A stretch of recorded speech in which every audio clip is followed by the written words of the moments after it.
Chapter 1.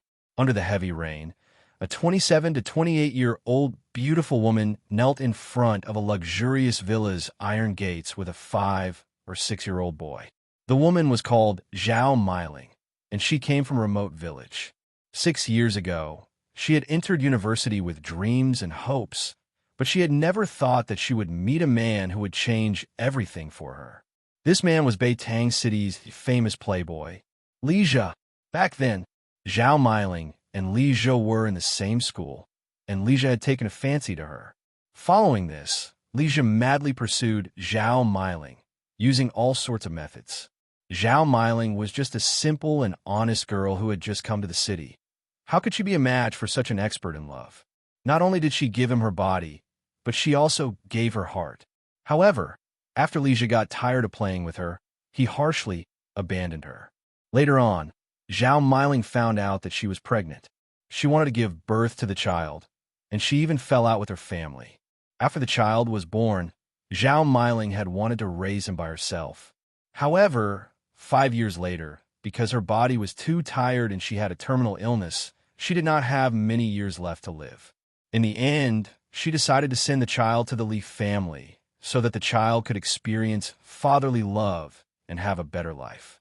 That way, she would be able to rest assured after she died.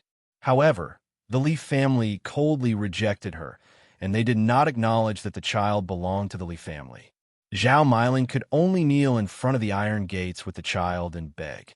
At that moment, the iron gates slowly opened, and a few people walked out with umbrellas. The man in the lead looked quite similar to the boy, and he was the boy's father, Li Zhe. "Here, stinky woman, this money will be enough for you to live a good life," Li Zhe said as he frowned and handed a check to Zhao Miling. Zhao Miling shook her head and looked up at Li Zhe as she said, "Zhe, you must keep Fu Air. He's your son. You must keep Fu Air. He's your son. No way." Li Zhe immediately refused before coldly saying, "Do you want this money or not?" Hearing this, Zhao Miling's tears fell as she shook her head. Seeing this, Li Zhe coldly harumphed and threw the check at Zhao Miling before turning to leave. Zhao Miling, who was kneeling on the ground, hugged Li Zhe's leg and begged, "Zhe, Fu Air really is your son. You must keep him. My body is pie." Before Zhao Miling could finish, Li Zhe slapped her hard across the face. "Let go of me, you stinky woman." Seeing that his mother was being hit, the little boy hurriedly ran over and hugged Li Zhe's leg as he called out childishly, "Daddy, don't hit your mother." Actually, from the moment the little boy was born, he didn't know who his father was, and his mother never mentioned it either. It wasn't until Zhao Miling took out Li Zhe's photo and showed it to the little boy that the little boy knew he had a father. At that time, he was so happy that he almost jumped up. But now, he didn't understand why his father didn't want his mother and even hit her. Li Zhe looked at the little boy hugging his leg with a look of disgust on his face, and he kicked the little boy away. "Who's your daddy? You damn bastard." The little boy was sent flying by the kick and fell to the ground. He curled up and clutched his stomach with a pained expression. This pain was far beyond what a 5-year-old boy could endure. He could not help but start to tear up. Zhao Miling was also greatly shocked and quickly let go of Li Zhe. She ran over and picked up the little boy as she asked worriedly, "Fu Air, are you all right?" Seeing how worried his mother was, the little boy pursed his lips and held back his tears as he shook his little head. Li Zhe didn't even look at the mother and son and walked through the iron gates. A person with white hair, who seemed to be the housekeeper, picked up the check and gave it to Zhao Miling as he said sympathetically, "You should take it." Zhao Miling shook her head and hugged the little boy as she slowly disappeared into the rain. Looking at the mother and son leaving, the housekeeper deeply sighed and walked back into the house before slowly closing the iron gates. For years later, before Zhao Miling died, she called the little boy, who was now 9 years old, over to her bedside and lightly rubbed his head as she weakly smiled and said, "Fu Air, you have to study hard in the future so that you can have a good job. Also, don't hate the Li family or your father. Promise me this, okay?" The little boy held back his tears and earnestly nodded. Seeing the little boy seriously nod his head in agreement, Zhao Miling had a serene smile on her face as she slowly closed her eyes forever. 12 years later, at 2 o'clock in the middle of the night, a bright moon hung high in the sky. The bright moonlight shone on the earth, making the surroundings not dark. A delicate-looking young man dragged his fatigued body as he walked towards his home. This young man was the boy from before, and he had long since changed his surname to Zhao, like his mother's. So he was called Zhao Fu. Zhao Fu was 21 years old and was a second-year student at Nansha University. He was currently working while attending school, and in order to make things more convenient, he rented a house outside instead of living in the school. Under the moonlight, even though Zhao Fu was quite tired, his expression was still cold. He was only living to fulfill his mother's dying wish and study hard so that he could have a good job in the future. Ever since his mother had passed away, his heart had been completely frozen, and he couldn't find any meaning in living in this world. Boom! A deafening explosion sounded out in the sky, and Zhao Fu was given a big fright. He looked up and saw that the entire sky seemed to be burning, turning into a massive sea of flames. Countless rainbow-colored things with long tails fell from the sky like meteors. Bang! With a loud explosion, a rainbow-colored meteor landed in front of Zhao Fu. The blinding light caused Zhao Fu to block it with his hand, and after the light dissipated, a 1-finger-long, 2-finger-thick crystal quietly floated in the air 2 meters above the ground. Zhao Fu walked up curiously and grabbed the crystal. The crystal floating in the air did not react at all as Zhao Fu grabbed it. At this moment, the people who had been sleeping soundly were also woken up by the series of explosions. They opened their doors or windows and saw the countless crystals floating in the air. They began to rush out of their houses and fight for the crystals. Zhao Fu did not stay there for long and hurriedly returned to his home. Within a single room, Zhao Fu carefully looked at the energy stone. Just based on appearance, none of the gemstones could compare to the energy stone. If there were not many of them, they would definitely be worth cities. However, there were simply too many of them falling from the sky, and there were at least tens of billions of them. As such, the energy stone would not be worth much at all. Suddenly, the crystal once again gave off a blinding rainbow-colored light, and a machine-like voice sounded out. Detected that host is a basic intelligence body, beginning soul, binding, ding, soul, binding, successful, and Zhao Fu headed to the heaven-awakened world. Chapter 2. Ding. You have 2 royal bloodlines. One is the royal bloodline of the Tang dynasty, and the other is the royal bloodline of the Qin dynasty. Please choose which bloodline to undergo the trial of inheritance. Warning. You only have 1 chance to undergo the trial of inheritance. Once you fail, you will lose all qualifications to inherit. Trial of inheritance? Royal bloodline of the Tang dynasty? Royal bloodline of the Qin dynasty? At that moment, Zhao Fu was standing in a gray space. Hearing these prompts, he was confused and did not understand what was going on. He remembered that he had suddenly fainted while holding the crystal and then entered such a space.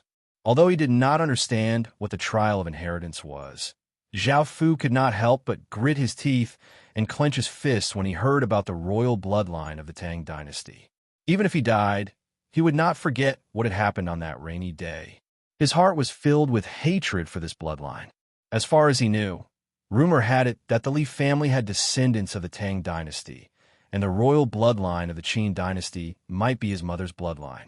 Therefore, Zhao Fu did not hesitate to choose the royal bloodline of the Qin dynasty.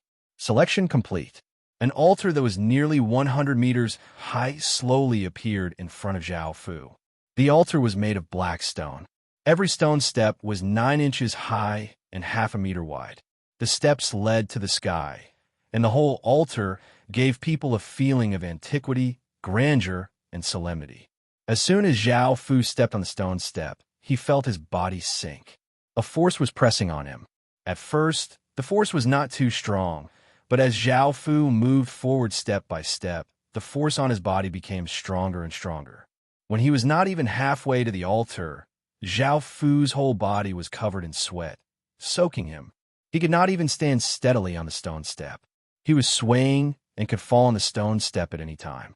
However, Zhao Fu still clenched his teeth and persisted. He stepped on the stone step by step, and then some illusions began to appear. At first, there were some beautiful women who tried to seduce him, and then there were some illusions of power and money. These illusions might make ordinary people fall into them and be unable to extricate themselves, but they could not stir up any waves in Zhao Fu's cold heart. In the end, although the process was difficult, Zhao Fu finally stood on the altar. At this moment, his mind was clear, and countless pictures flashed in his mind, which were all about the origin, prosperity, and destruction of the Qin Empire. Scenes appeared in front of him like a projector. Qin Fizi, the ancestor of the Qin dynasty, was appointed as a vassal by the Zhou king for his contribution in raising horses. He was given a small fief and built a vassal state. Qin Yingzheng ascended the throne and destroyed the 6 states in 10 years. He unified the world and established a dynasty. In the end, Prince Ying of Qin surrendered to Liu Bang, and the Qin dynasty was destroyed. Qin King Ying surrendered to Liu, and the dynasty was destroyed. Of Qin dynasty of the Qin dynasty was king. Suddenly, Zhao Fu felt that his blood was burning like a flame, which made his whole body burn. The burning was from the inside to the outside. It was not painful, but warm, as comfortable as taking a bath in a hot spring in winter. Then, Zhao Fu slowly opened his eyes. A figure appeared in front of him. He was wearing a black golden dragon robe. He looked majestic, standing with his hands clasped behind his back. His eyes looked down on the world, and he exuded an invincible and domineering aura. He was Qin Shihuang. Yingzheng looked at Zhao Fu, and then a faint smile appeared on his face. He said, "I'll leave the Qin Empire to you from now on." After that, Yingzheng's figure slowly disappeared, and a Rubik's Cube with purple light appeared in the center of the altar. Although he had expected it, Zhao Fu was still a little surprised. He had the bloodline of the Qin Empire, which ended the Warring States period in history. Now, he was going to shoulder the rise of an empire. After thinking for a while, Zhao Fu walked forward and grabbed the Rubik's Cube. After a moment of dizziness, he appeared in a forest. The trees in this forest were very dense and tall. The tallest was more than a few hundred meters high and more than 10 meters thick. The dense canopy could be said to cover the sky. Although it was daytime, there was not much sunlight. Moreover, these trees looked strange. Some looked like humans, and some looked like animals.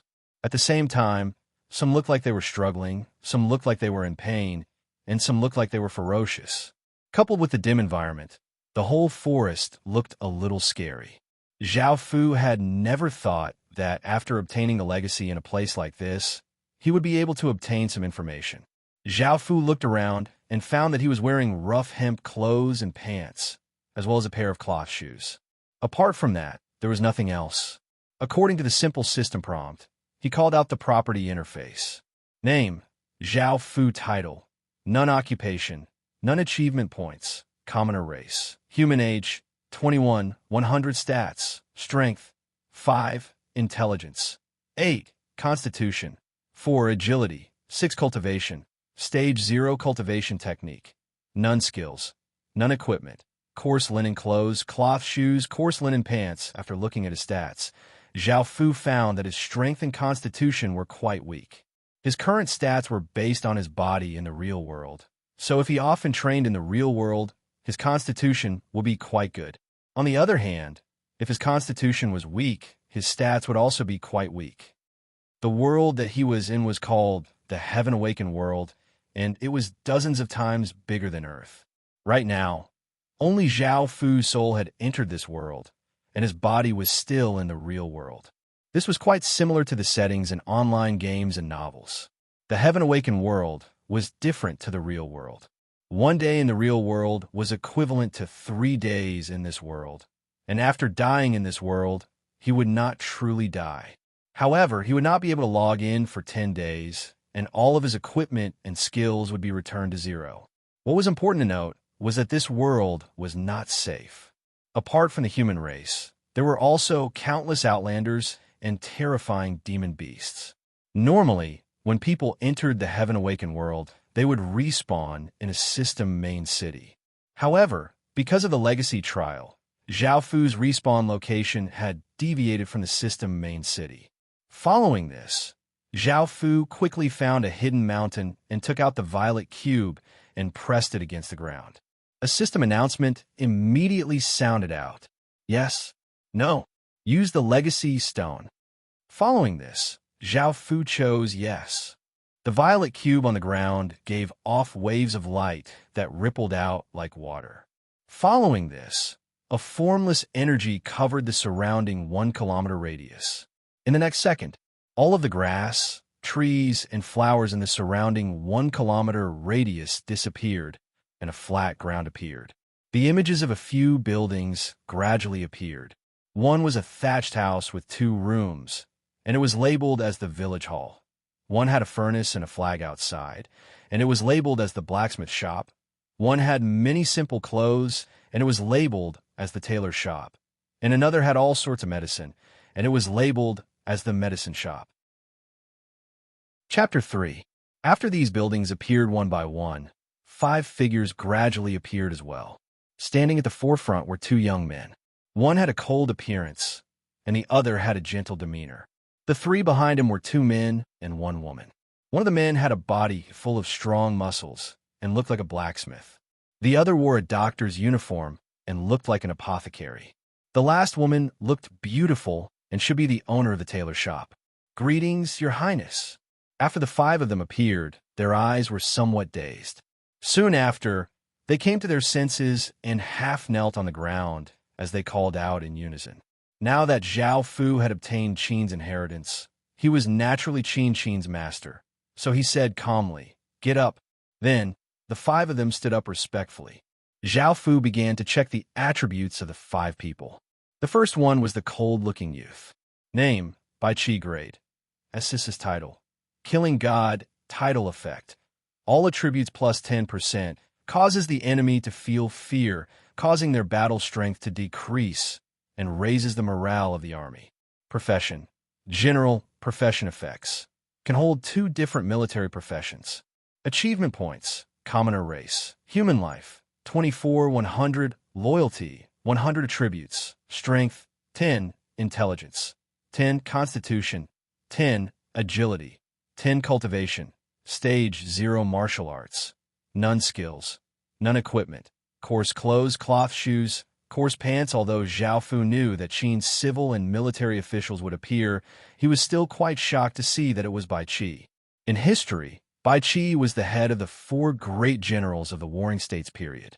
He had fought countless battles in his life, and he was almost always victorious. He had killed over 1 million people in his lifetime, so he was also known as the God of Slaughter. However, his ending was not good. In the end, he was sentenced to death. After checking Bai Qi's attributes, Zhao Fu turned to look at the other, gentle-looking youngster. Name, Li Si grade. SS title. Prime Minister, title effects. Increase the popularity of the people, increase population attraction rate by 5%, and attract high-grade people plus 5%. Profession, civil official, profession effects. Can choose a military profession, intelligence plus 2%, vitality plus 2%. Achievement points, commoner race, human life, 23, 100 attribute, strength, 6, intelligence, 10, constitution, 5, agility.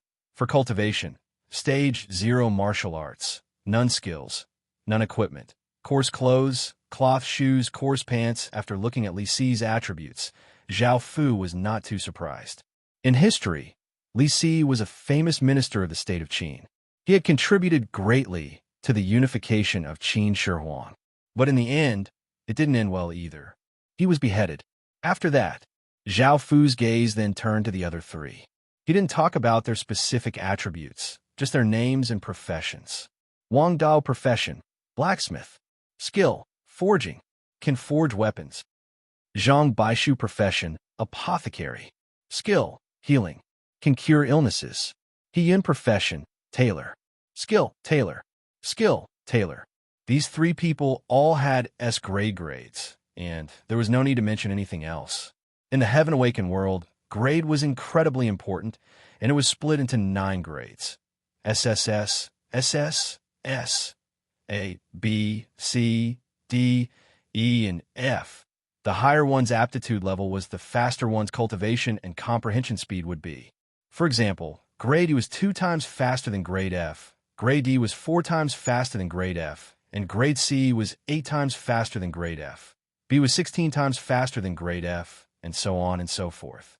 Apart from this, most high-grade military professions required top-tier aptitude, and military professions were split into grades from F to SSS. However, each grade was further split into 3 stages, such as F-, F, and F+. After looking at their stats, Zhao Fu told them to wait and entered a room in the village hall. A violet Rubik's cube silently floated in the air. Zhao Fu looked at the village's stats. Village name: Qin Village, legendary. Level: elementary village area. 1 square kilometer village territory. 46 square kilometers residents/soldiers. 0/440. Every village has a population limit and a soldier limit. Normal elementary villages have a population limit of 300. Blue grade villages have a population limit of 400. Silver grade villages have a population limit of 600. Gold grade villages have a population limit of 800. And purple grade villages have a population limit of 1,000. The village's population limit was currently 1,100 because 100 of the village's special stats gave it, and the soldier limit was the number of soldiers that could change professions. Popular support: 100. Popular support refers to the loyalty of all residents. If popular support reaches 80, it will increase the population attraction rate. If popular support is 0, residents will start to defect. If popular support is negative, it will attract criminals. Of course, these people will not be loyal to you, so you have to be careful at all times, as your life might be in danger. Because there were only 5 villagers, and they were all given by the system, their loyalty was 100, so they would not betray Zhao Fu. As such, popular support was 100. Special stats: territory crop output plus 30%, territory crop growth time minus 30%, population limit plus 10%, resident stats randomly plus 1, soldier stats plus 1, population attraction rate plus 20%, high-grade attraction rate plus 20%. Subsidiary village limit: 4 subsidiary villages can obtain 10% of the main village's special stats. Normal villages do not have any subsidiary villages and can only obtain them after becoming an intermediate village. Blue villages can have 1 subsidiary village, silver villages can have 2 subsidiary villages, and gold villages can have 3 subsidiary villages. After looking at the village's stats, it was indeed quite powerful, but it was a pity that it was not the only one. After all, in China's thousands of years of history, there was more than just Qin. For example, there were the 3 kingdoms, Xia, Shang, and Zhou, the Warring States period, Qi, Chu, Qin, Yin, Zhao, Wei, and Han, the Chu and Han dynasties, Chu and Han, the 3 kingdoms, Wei, Shu, and Wu, the Wei, Jin, northern and southern dynasties, the Sui, Tang, the 5 dynasties and 10 kingdoms, the Song, Liao, Xixia, Jin, Yuan, Ming, and Qing. There were countless countries of various sizes. Although one could only obtain a legendary level village after reunification, there were still many countries that had legendary level villages. Furthermore, this was only China. Other countries were not included. At the same time, the deep-rooted hatred would also be passed down, such as Zhou, Qi, Chu, Yin, Zhao, Wei, and Han. In history, there were 7 countries that had been destroyed by Qin, and these countries would definitely swear to destroy Qin. This sort of hatred was irreconcilable, and it would only end when one side was destroyed. Qin also had mortal enemies, such as Great Han and Great Chu, who had destroyed Qin. It was conceivable that those chaotic and warring eras in history would appear in this world at the same time. Now, as long as an ordinary person obtained a city heart or occupied a village, they could also develop their own city. In addition to the countless outlanders in this world, one could imagine how cruel, bloody, and dark the future would be. Zhao Fu let out a breath and stopped thinking about these things. He walked out of the village hall and brought the 5 people to the starting ground, which was a platform made of stone bricks. This was where people would spawn. Ordinary primary villages could spawn 1 to 4 people per day. Blue-grade villages could spawn 3 to 6 people. Silver-grade villages could spawn 5 to 8 people. Gold-grade villages could spawn 7 to 10 people. And legendary-grade villages could spawn 9 to 12 people. However, with the special attributes of the village and the bonus of the misty title, there was a total of 25% population traction rate. Now, Qin Village could spawn 11 to 15 people per day. Zhao Fu waved his hand towards the starting ground, and the population started to spawn. 13 figures slowly appeared at the starting ground. Among them, there were 8 men and 5 women, including the elderly and children. These people's loyalty was not high, only 60. As such, when these people spawned, the popular support of the village dropped from 100 to 70. Chapter 4. Normally, the people that spawned in the beginner village were F grade.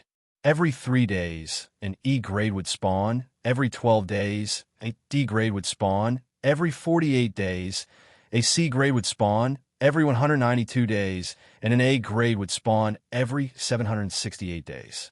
As for S grade, most beginner villages wouldn't be able to spawn. From this, it could be seen how rare and hard it was to find people with high grades. It would take a little more than 2 years for an A grade to be refreshed, let alone an S grade. That was how long it took for normal villages to spawn. Blue grade villages would take around 2/3 of this time. Silver grade villages would take around 2/3 of this time, and so on. Purple grade, legendary grade villages spawned every day. Most of them were F grade, some were E grade, some were D grade, and very few were C grade. Those with higher grades would take around 2 days to spawn. Adding on Qin Village's special stats and Lixi's title stats, there was a 25% chance of attracting higher grades, and Qin Village would only have to wait around a day. As such, out of the 13 people from Qin Village, there was 1 C grade, 2 D grade, 3 E grade, and 7 F grade. Following this, Zhao Fu brought Bai Qi and 6 other young men with decent battle strength to the 5 stone steels. These 5 stone steels were profession change stone steels, and 4 of them could be used to change professions to soldiers. Qin Soldier, E grade military description. The soldiers of the Qin Kingdom who swept through the 6 kingdoms. Effect. Everyone can obtain the basic cultivation technique, Qin Mantra. That was the introduction to the soldier professions. Now, it was time to introduce the profession change stone steels. The first was the infantryman profession, blade soldier, sword soldier, spear soldier. After changing professions, infantrymen could obtain the profession skills. For example, after changing professions to blade soldier, they could obtain basic saber technique and obtain infantry profession bonuses. Strength plus 2%, constitution plus 2%. The second was the shield soldier profession, blade shield soldier, spear shield soldier. They could obtain the skill shield defense, shield soldier profession bonuses. Strength plus 1%, constitution plus 3%. The third was the archer profession, sword archer, dagger archer. They could obtain the skill basic archery, archer profession bonuses, strength plus 2%, agility plus 2%. The fourth option was the cavalry profession. You could choose blade cavalry, sword cavalry, spear cavalry, and spear cavalry. Obtain skill horsemanship, strength plus 2%, constitution plus 1%, agility plus 1%. The fifth was a non-combat profession, scholar profession change stone steel. Can change professions to 10 scholars. Obtain skill research, profession bonus plus 4% INT. The maximum number of scholars was only 10, and their purpose was to conduct all kinds of research, such as research on farming, which could increase production, research on animal husbandry, which could obtain the ability to tame wild beasts, and research on winemaking, which could obtain fine wine. Of course, the higher the aptitude of a scholar, the better. As such, Zhao Fu didn't plan to let anyone change their profession to a scholar today. Because the village had just been established, there were 50 free spots, and anyone who exceeded 50 would have to pay an equal amount of copper coins to change their profession. Zhao Fu changed the profession of the 6 people he brought to infantry. As for Bai Qi, Zhao Fu placed great importance on him. So he turned and asked, Bai Qi, what profession do you want to choose? You can choose for yourself. When he heard this, Bai Qi nodded. Because generals could hold 2 professions, Bai Qi chose cavalry and infantry. Zhao Fu also chose infantry, but he didn't like using sabers and spears, so he chose swordsman. He obtained basic sword skills and Qin's mental cultivation technique. In the Heaven Awakened world, one could only cultivate after obtaining cultivation techniques. Right now, his cultivation was only at stage 0 to 0, and he needed to cultivate in order to raise it. Cultivation was split into 9 stages, and each stage was split into 9 stages. Every stage gave a +1 to all stats. Only a village that had received an inheritance would be able to obtain the corresponding cultivation technique and such a comprehensive army. If it was just a normal village, they would only be able to become an F-class soldier, militia, and they would have to obtain the cultivation technique themselves. Right now, there were some wheat seeds in the village hall, some simple farming tools and weapons in the blacksmith shop, some clothes in the tailor shop, and some simple medicines in the medicine shop. Zhao Fu told the women to go and gather some wild fruits, while the men went to the side to cut down trees and build houses and fences. Once they were safe, they would open up the fields. At that moment, Li Si saw that Zhao Fu was also going to cut down trees, and he hurriedly said worriedly, Your Majesty, you should rest for now. You should rest first. How can you let His Highness do such heavy work? Hearing this, everyone else also looked worried that Zhao Fu would be tired. Seeing this, Zhao Fu's cold heart slightly relaxed, and he slightly smiled as he said, Don't mind me too much. Just treat me as a friend or family member. Hearing this, Li Si's expression became tense. Zhao Fu was the legatee of the Qin Empire, and he would definitely become an emperor in the future. How could he treat him as a friend? That would be blasphemy, so he wanted to say something. However, before Li Si could say anything, Zhao Fu spoke first, saying, All right, it's getting late. It's getting late. Let's go cut some trees. Seeing this, Li Si didn't dare to say anything else, but he trusted Zhao Fu even more. After a while, they finally built a few wooden huts and some simple fences. Soon, the 13 new people's loyalty rose by 10 points, and popular support rose to 80. At night, Bai Qi hunted a wild deer and a few rabbits, and everyone sat around a large bonfire. The scene was quite lively, but Zhao Fu was used to being alone, so he didn't join in and instead stayed in his hut. In the Heaven Awakened world, killing non-humanoid creatures wouldn't drop anything, only some copper coins. At the same time, when residents or soldiers killed other creatures, the village would obtain some EXP, which was how the village leveled up. At that moment, Li Si respectfully walked in with a wooden platter, which had been sliced into countless small pieces of roasted venison, and he said, Your Majesty, please have some. Hearing this, Zhao Fu nodded. After working for so long, he was quite hungry, so he picked up his chopsticks and tasted a few pieces of venison. It was quite delicious. Zhao Fu wanted to continue eating, but seeing Li Si respectfully waiting by the side, he said, Li Si, you don't need to stay here with me. Go outside and have some fun. Li Si slightly smiled and replied, It's better for me to stay with your Majesty. Hearing his words, Zhao Fu felt a slight warmth in his heart. He didn't say anything else and continued to eat the venison. At that moment, Bai Qi walked in and respectfully waited by the side. What do you think about Qin's future? Zhao Fu, who was eating the venison, suddenly asked. Li Si was the prime minister of a kingdom, and Bai Qi was a famous general. Their foresight and tactics were far superior to Zhao Fu's, so Zhao Fu didn't act arrogantly and humbly asked for guidance. Chapter 5. Your Majesty, can you tell me what happened after Qin City was destroyed? Bai Qi asked as he cupped his hands. Hearing this, Zhao Fu nodded and started to explain.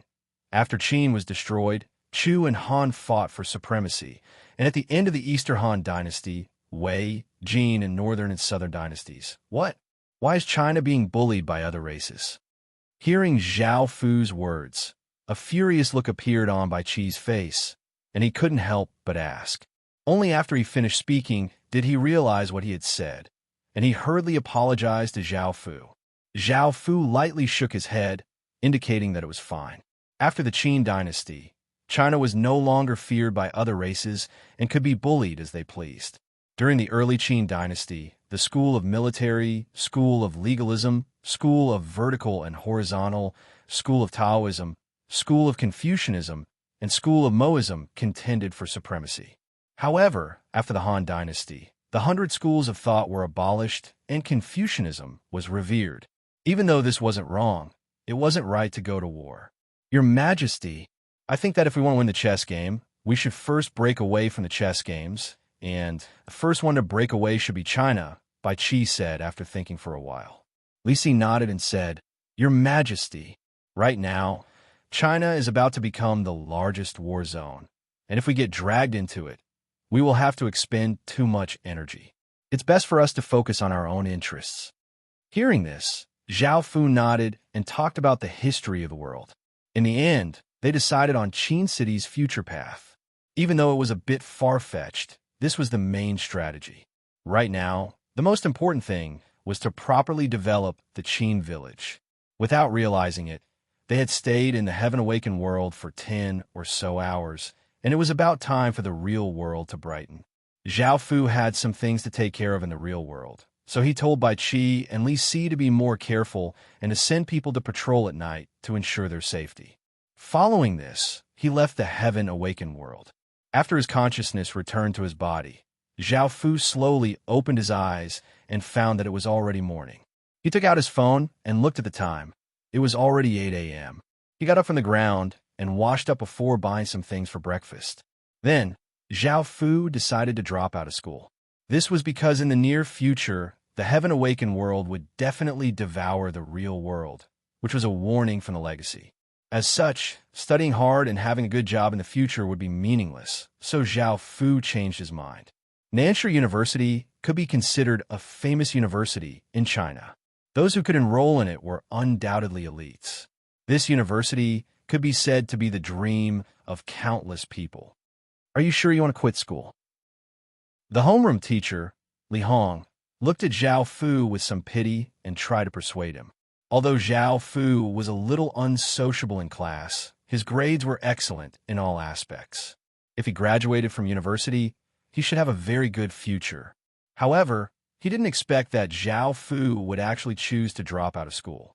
Zhao Fu nodded seriously, indicating that he had already thought it through. In the end, Li Hong had no choice but to agree. After completing the withdrawal procedures, he even received a refund of 5,000 yuan. Over the past few years, Zhao Fu had never played around, and whenever he had time, he would choose to work. Right now, he was working 3 jobs at once, and even though it was quite tiring, he had some savings. If he lived frugally, it should be enough for a few years.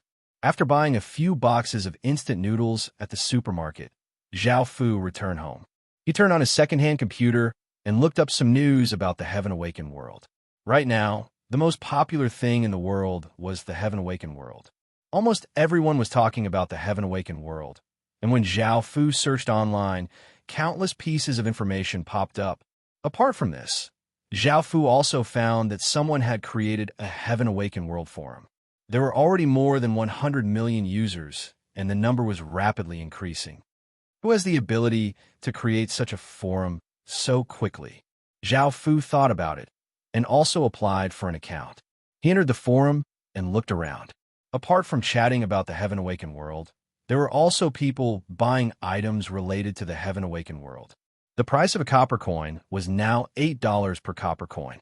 Of course, the top-tier families in the real world knew what would happen in the future, so they poured all of their resources into the heaven-awakened world.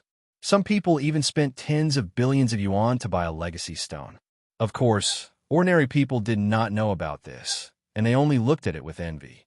If they could obtain a legacy stone, they would have more money than they could spend in several lifetimes. However, those who had a legacy stone would only lightly smile.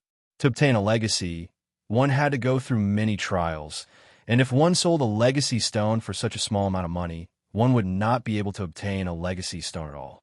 Seeing the massive amounts of resources being poured into the Heaven Awakened world, Zhao Fu felt a heavy sense of pressure.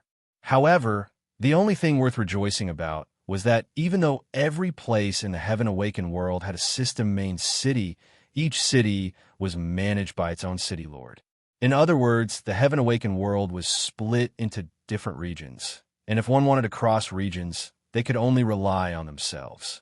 However, with how big the Heaven Awakened world was, there were tens of thousands of kilometers between regions, and it was easy to imagine how dangerous it would be. Moreover, most people entered the Heaven Awakened world at random. So even though the various worlds were pouring in resources, they were split into small portions in different regions. Otherwise, Zhao Fu would have lost right from the start. In the forum, Zhao Fu found where he was. It was now called the Forest of Horrors and had 3 system main cities. One was called Holy Light City in the east, one was called Soldier Forest in the south, and one was called Demon Tree City in the west. Zhao Fu looked at the system main city's introductions. Each system main city was very big and could hold at most 1 million or so people. Entering the city cost 2 copper coins, and private battles were not allowed within the city. However, there were arenas, and the guards all had at least stage 1 cultivation. There were all sorts of things in the city, and there were even silver-grade weapons. In the Heaven Awakened world, weapons were split into normal, white, superior, blue, rare, silver, perfect gold, legendary, purple, and epic orange. Normal weapons gave 1 stat, blue weapons gave 2 stats, silver weapons gave 3 stats, gold weapons gave 4 stats, and so on and so forth. Apart from goods, the other important thing was that each city had its own achievement points. Anyone who completed their quests would be able to obtain achievement points, which could be exchanged for different rewards from the system main cities, and they could even be exchanged for official positions in the system main cities. Zhao Fu continued to read through the system main cities introductions with great interest before letting out a breath and preparing to enter the Heaven Awakened world. Although the real world looked calm and peaceful, a storm was brewing. Chapter 6. By the time Zhao Fu entered the Heaven Awakened world again, it was already morning. This time, 14 people had spawned, 8 men and 6 women, and 7 of them could fight. At the same time, a B-grade person had spawned, an elderly man with white hair. Zhao Fu immediately took him to become a scholar. As for research, because they had special stats, they did not have to worry about production. As such, Zhao Fu chose to research domestication, hoping that he would be able to tame some wild beasts and develop animal husbandry. Now that they had a house, they would be able to start farming. This was not something that Zhao Fu had to do himself, so he left it to Li Si. Zhao Fu took Bai Qi with him and took the few weapons that the smithy had, and they started to patrol the surroundings to see if there were any dangers or resources. On the way, Zhao Fu and Bai Qi killed a few wild rabbits and 2 gray wolves. They only dropped copper coins. The wild rabbits dropped 1 copper coin, and the gray wolves dropped 3 or 4 copper coins. Suddenly, at that moment, there was a rustling in the grass. A rabbit that was a little bigger than Sanxian appeared. It had fiery red fur, and its appearance was not as cute as ordinary rabbits. Instead, it looked a little ugly, and its eyes were filled with violence and cruelty. Seeing this rabbit, Bai Qi threw down the corpses of the wild rabbits and wolves and stood in front of Zhao Fu. Suddenly, the rabbit opened its mouth, and bits of fire elemental essence gathered in front of its mouth, forming a fireball. It raised its head, and the fireball shot toward Zhao Fu. Facing the fireball, Bai Qi said seriously, "Your Majesty, take a few steps back." Zhao Fu nodded. He was not very good at fighting, so he did not want to make trouble for Bai Qi. The fireball flew over. Bai Qi leapt forwards, and his sword gave off a faint sword chi as he slashed toward the fireball. Bang! A massive explosion sounded out as the fireball turned into sparks and dissipated, not harming Bai Qi at all. Seeing this, Zhao Fu could not help but sigh.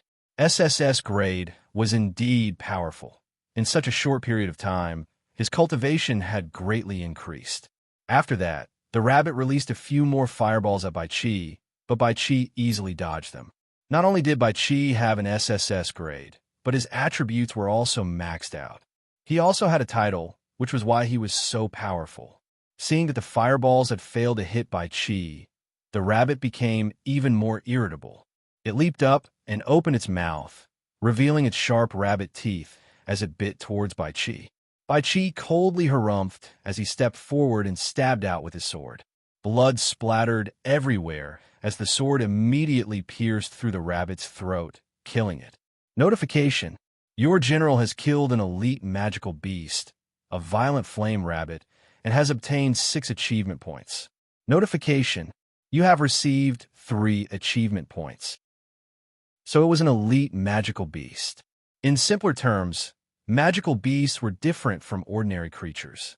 They had powerful bodies and could use magic. For example, this violent flame rabbit could release fireballs. Killing elite or higher magic beasts gave achievement points, and attacking villages also gave achievement points. Achievement points were used to raise one's status. When leveling up a village, one's status was required. For example, if Zhao Fu wanted to level up to an intermediate village, he had to raise his status to citizen. However, right now, Zhao Fu's status was only that of a commoner. At the same time, the higher one's status was, the better one's treatment would be. This time, the violent flame rabbit dropped 2 shiny silver coins, as well as a red orb of light. Bai Chi handed it to Zhao Fu. Zhao Fu looked at it and found that it was called an innate elemental orb, and after using it, one would obtain the same skill. After using it, Zhao Fu obtained a fireball skill. Today's harvest was quite good, and it was now noon. Zhao Fu personally carried the violent flame rabbit, while Bai Chi carried a few wild rabbits and 2 gray wolves as they walked back. At that moment, Zhao Fu suddenly saw a strange-looking tree. The tree was completely black and gave off a metallic luster. It was 10 or so meters tall and 1 meter thick, and its leaves were dark green. Zhao Fu looked at it and found that it was called a 10-year iron tree. 10-year iron tree. Grade: white, can be used to forge equipment. Seeing this tree, Zhao Fu was delighted. He could finally have a weapon. Right now, the smithy only had a few weapons, and it was impossible for everyone to fully equip them. The appearance of a 10-year iron tree made Zhao Fu feel less awkward about not having a weapon. As such, Zhao Fu immediately brought some people to cut down the iron tree and forge it into wooden sabers, wooden swords, wooden shields, and wooden bows. Even though wooden sabers were not as sharp as real iron sabers, they could still deal some damage. Apart from this, Zhao Fu could also choose shield bearers and archers. Today, he made great progress. He now had weapons, farmland, and wheat. Everything was getting better, and Zhao Fu felt quite happy. At night, he did not leave the Heaven-Awakened world and instead chose to cultivate. Zhao Fu felt quite happy, and at night, he did not leave the Heaven-Awakened world. The third day. This time, there were 15 people, 10 men, and 5 women. There were 8 people who could fight, and Zhao Fu chose 4 shield bearers and 4 archers. Now, Qin village had 21 soldiers. On that day, Zhao Fu had planned to take Bai Chi to continue patrolling the village, but at that moment, a few women who were responsible for gathering wild fruits ran back in panic, saying that they had discovered outlanders. Hearing this, Zhao Fu's expression became tense, and he asked about the situation. It turned out that these women had been 2 kilometers to the south of Qin village, and they had gone to gather wild fruits. However, they had suddenly heard a wild boar's howl, and they had gone to take a look. When they saw the scene of the wild boar being killed, they immediately ran back to tell Zhao Fu. Zhao Fu hurriedly took his people and headed south. By now, the outlander had already left, but there were traces of blood and footprints on the ground, and Zhao Fu found an outlander village 3 kilometers to the south of Qin village. There was a type of creature living there that was not very tall, only about 1 meter tall. It had green skin, pointy ears, and a bulging belly. It looked like a type of creature in the game, the goblins. There were 300 or so goblins in the goblin village, and Zhao Fu immediately felt a sense of danger, so he nervously looked around the village. Of the 300 or so goblins, there were 40 or 50 old goblins and 80 or so female goblins, leaving 190 or so goblins who could fight. This was a normal grade village, so the maximum number of soldiers was only 100. In other words, half of the goblins had not changed their profession, and the goblins who had not changed their profession were relatively weak. After all, they had no skills or profession bonuses. Chapter 7. There weren't many goblin warriors, only 5 of them. However, what caught Zhao Fu's attention was the 1-meter-tall blood-red altar at the center of the village. It was made of different stones, and it gave Zhao Fu a bad feeling. If they discovered Qin Village at such a close distance, Qin Village would be in danger. Right now, there were 47 villagers in Qin Village, and only 21 of them were soldiers. How could they face 190 or so goblins? These goblins weren't as easy to kill as they were in the game, and after observing them, Zhao Fu found that their battle strength was quite good. Zhao Fu thought to himself seriously before saying, "Bai Qi, I'll stay here and observe the goblins. I'll stay here to keep an eye on the goblins while you take everyone back to the Great Qin Village. Tell AC that the Great Qin Village is on level 1 alert. Also, train all of the soldiers so that there won't be any accidents on the battlefield. I don't want anyone to lose their lives." Bai Qi looked a bit hesitant and said worriedly, "But your majesty, your safety." Before Bai Qi could finish speaking, Zhao Fu felt a warmth in his heart and interrupted him, saying, "Don't worry, I'll be careful. I'll be careful.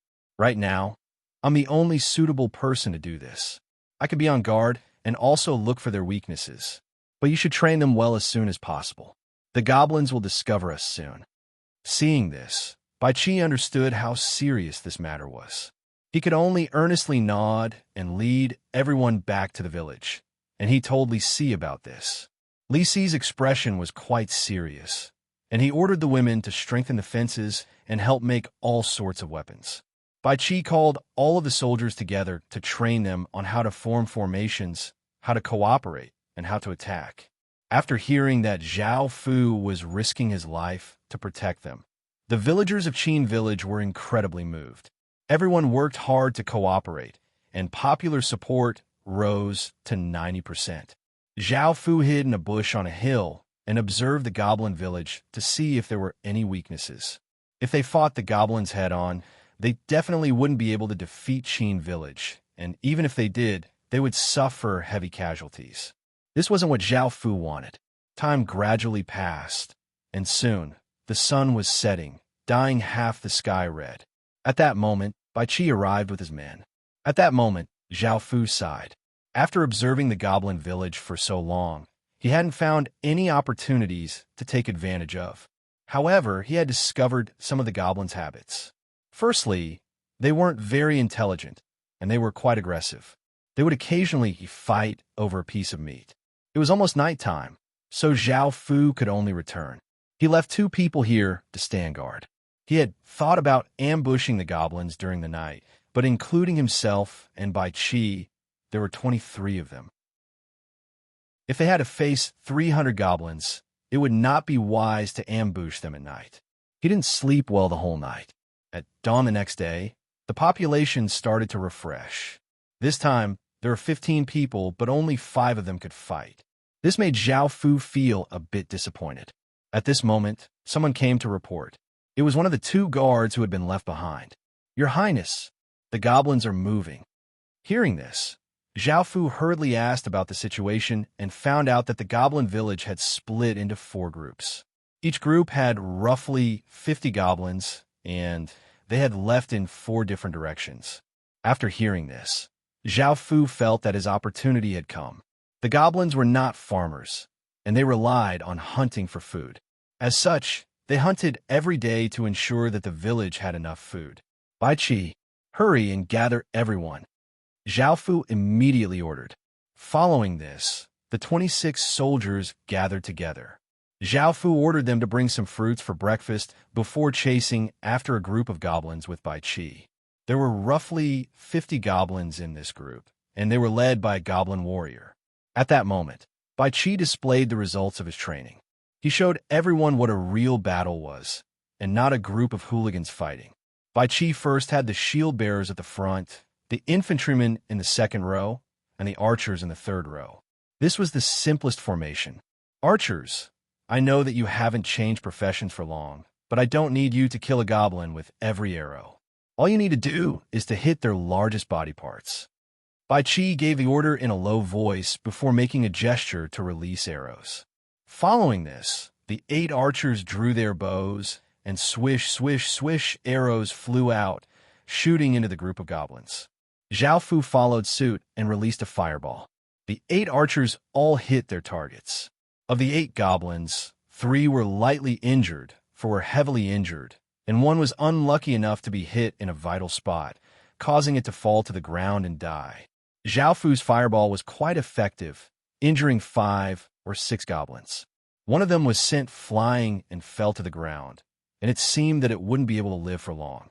At that moment, the goblins discovered Zhao Fu's group, and they roared as they raised their sabers and rushed over. Seeing so many goblins charging at them, some of the goblins looked quite afraid.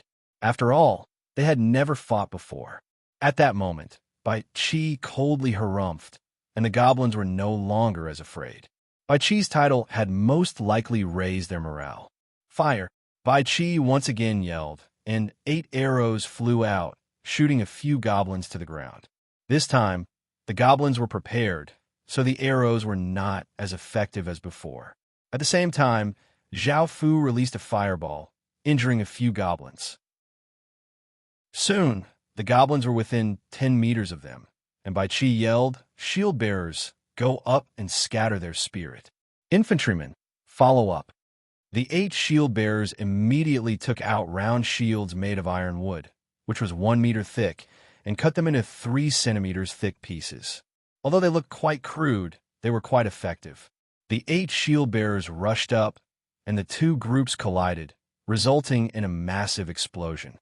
The goblin sabers slashed at the wooden shields, leaving shallow marks, but none of them were able to injure a single person. As such, the goblins' charge weakened. Charging was about charging forward in one go. Only by charging forward would they be able to unleash unstoppable power. However, as they charged forward, the shield bearers blocked their charge, causing their momentum to weaken. Moreover, the archers and fireballs from the very beginning had reduced the goblin strength by about a third. Now that they had been slowed down, Zhao Fu's shield bearers and infantrymen started to counterattack, while the archers behind them started to fire freely, and Zhao Fu continued to release fireballs. The tide of the battle quickly turned. As for the chubby goblin warrior, Bai Chi faced it by himself. The chubby goblin warrior looked quite chubby, but it was quite agile. It swung its short sabers around incredibly quickly, leaving arcs of light in the air. Seeing this, Zhao Fu felt quite startled, but luckily Bai Chi wasn't weak either. An hour or so later, the battle concluded. Zhao Fu's side had suffered some minor injuries, but they weren't too serious. As for the goblins, they had been completely annihilated. This was the result of the various professions working together. Chapter 8. There were less than 50 goblins in this group, and just like last time, the archers shot first to kill or injure a few goblins, while the shield bearers carried them up, and the infantrymen followed closely behind. Zhao Fu had also released 2 fireballs, and he felt quite tired. Adding on the fireballs he had released before, he had already released 7, so he couldn't release any more fireballs for now. The shield bearers and infantrymen fought at the front, while the archers continued to fire at the back. At that moment, a goblin rushed out of the fray, raised its saber, and loudly roared as it rushed at Zhao Fu. Seeing this, Zhao Fu didn't feel any fear because he had already prepared himself for a life or death battle. He gripped his iron sword and rushed up. Seeing the goblin charging at him, Zhao Fu ferociously slashed at it. The goblin tilted its head and easily dodged Zhao Fu's attack. It roared as if it was mocking Zhao Fu, and it swung its saber towards Zhao Fu's waist. Zhao Fu hurriedly retreated. The goblin closely followed. Zhao Fu had failed the first time, but he was incredibly calm and ignored the goblin's mockery. Facing a true battle like this, if he didn't survive, he would die. Zhao Fu's heart madly thumped, and he looked around and slightly retreated before ferociously stabbing at the goblin. The goblin easily dodged this attack, and just as it was about to rush up and swing its saber at Zhao Fu, it stepped on an uneven rock. Immediately, its center became unstable. Zhao Fu's plan worked, and he took this opportunity to slash at the goblin. The sword cut into the goblin's neck, causing some blood to flow out. However, Zhao Fu's sword didn't cut in too deeply, so it didn't deal much damage. The goblin roared in pain and raised its saber, preparing to slash at Zhao Fu. Zhao Fu's heart tightened, and he used all of his strength to push the sword into the goblin's neck. Instantly, blood splattered everywhere. Warm blood sprayed all over Zhao Fu's body, and the goblin's corpse slowly fell to the ground dead. This was the first time that Zhao Fu had killed a humanoid creature, and his heart beat wildly as he panted heavily. By now, the battle on the other side had also concluded. After killing a goblin warrior, Bai Qi suddenly turned and saw that Zhao Fu was covered in blood. He felt quite startled and hurriedly ran over to Zhao Fu's side and asked caringly, "Your Majesty, what happened? Are you all right?" Zhao Fu had also recovered from the thrilling battle of life and death. He shook his head lightly, indicating that he was fine. Seeing that, Bai Qi breathed a sigh of relief. "Ask if anyone is hurt," Zhao Fu said. Hearing this, Bai Qi nodded and looked at the others before replying, "Your Majesty." The others didn't suffer any serious injuries. Zhao Fu let out a sigh of relief and looked up at the sky. The sun was high in the sky, and it was almost noon. They wouldn't be able to catch up to the third and fourth groups of goblins, so they decided to set up an ambush on the way back. Li Si brought a group of women to deliver food, and everyone went to rest and recover. Time gradually passed, and the third group of goblins returned with a few gray wolves, 10 or so wild rabbits, and a 400-kilogram wild boar. Zhao Fu and the others hid in the bushes and waited for an opportunity. At that moment, the goblin warrior that was swaggering around suddenly sneezed, attracting the attention of many goblins. At that moment, Bai Qi gave the order to attack. Arrows flew out and landed among the goblins, causing quite a commotion. A few goblins were instantly killed, and a few were heavily injured. After a few hours of recovery, Zhao Fu's spirit had recovered by more than half, and he could now cast fireballs. As such, he took this opportunity to release a few. Everyone had experienced this battle twice, and they had set up an ambush, so they were able to deal with it much faster than the previous two battles. Moreover, they hadn't received any injuries. Of course, this was also because the goblin group had been exhausted from their successful hunt. After resting for a while, Zhao Fu and his people headed towards the fourth group of goblins. It was a pity that the fourth group of goblins had already returned to the goblin village, which made Zhao Fu feel quite disappointed. If they had destroyed the fourth group of goblins, the goblin village wouldn't have anything to fear anymore. By now, nearly 150 goblins had died, and the goblin village sensed that they were in danger. They didn't know who their enemies were or how many there were, so they could only remain on high alert. The goblins stood at the outskirts of the village, looking around earnestly. If there was even the slightest sign of trouble, they would swarm over. At the same time, Zhao Fu brought his people to the goblin village's outskirts, and he observed the goblin village that was on high alert. Right now, the goblin village has roughly 60 or so goblins that can still fight. The rest are all old, young, and female goblins. It seemed that the goblin village's strength had greatly decreased, but Zhao Fu didn't plan on attacking. He wasn't in a hurry because the goblins would hunt every day to ensure that they had enough food. As such, once they ran out of food, they would definitely come out. Compared to attacking, an ambush was more beneficial. On the other hand, Zhao Fu didn't want to make any sacrifices. Towards Qin village and the villagers, Zhao Fu felt a sense of belonging. However, he couldn't just sit around and wait for the goblins to come out. While the goblins didn't dare to come out, Zhao Fu ordered his people to set up all sorts of traps around the goblin village.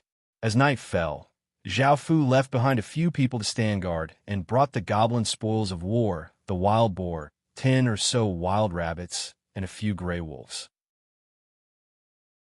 Even though wolf meat wasn't very tasty, it was better than nothing. Moreover, the wolf's teeth could be used to make arrows, and the wolf's skin could be used to make leather armor. The violent flame rabbit that Zhao Fu had killed last time was a blue-grade material. Because the tailor shop's owner, Hiyun, only had basic tailoring, she was unable to make blue-grade leather armor, so she temporarily left it there. After returning to Qin village, they once again lit a bonfire. Now that the crisis had been resolved, the atmosphere wasn't as tense anymore, and everyone was filled with joy and laughter.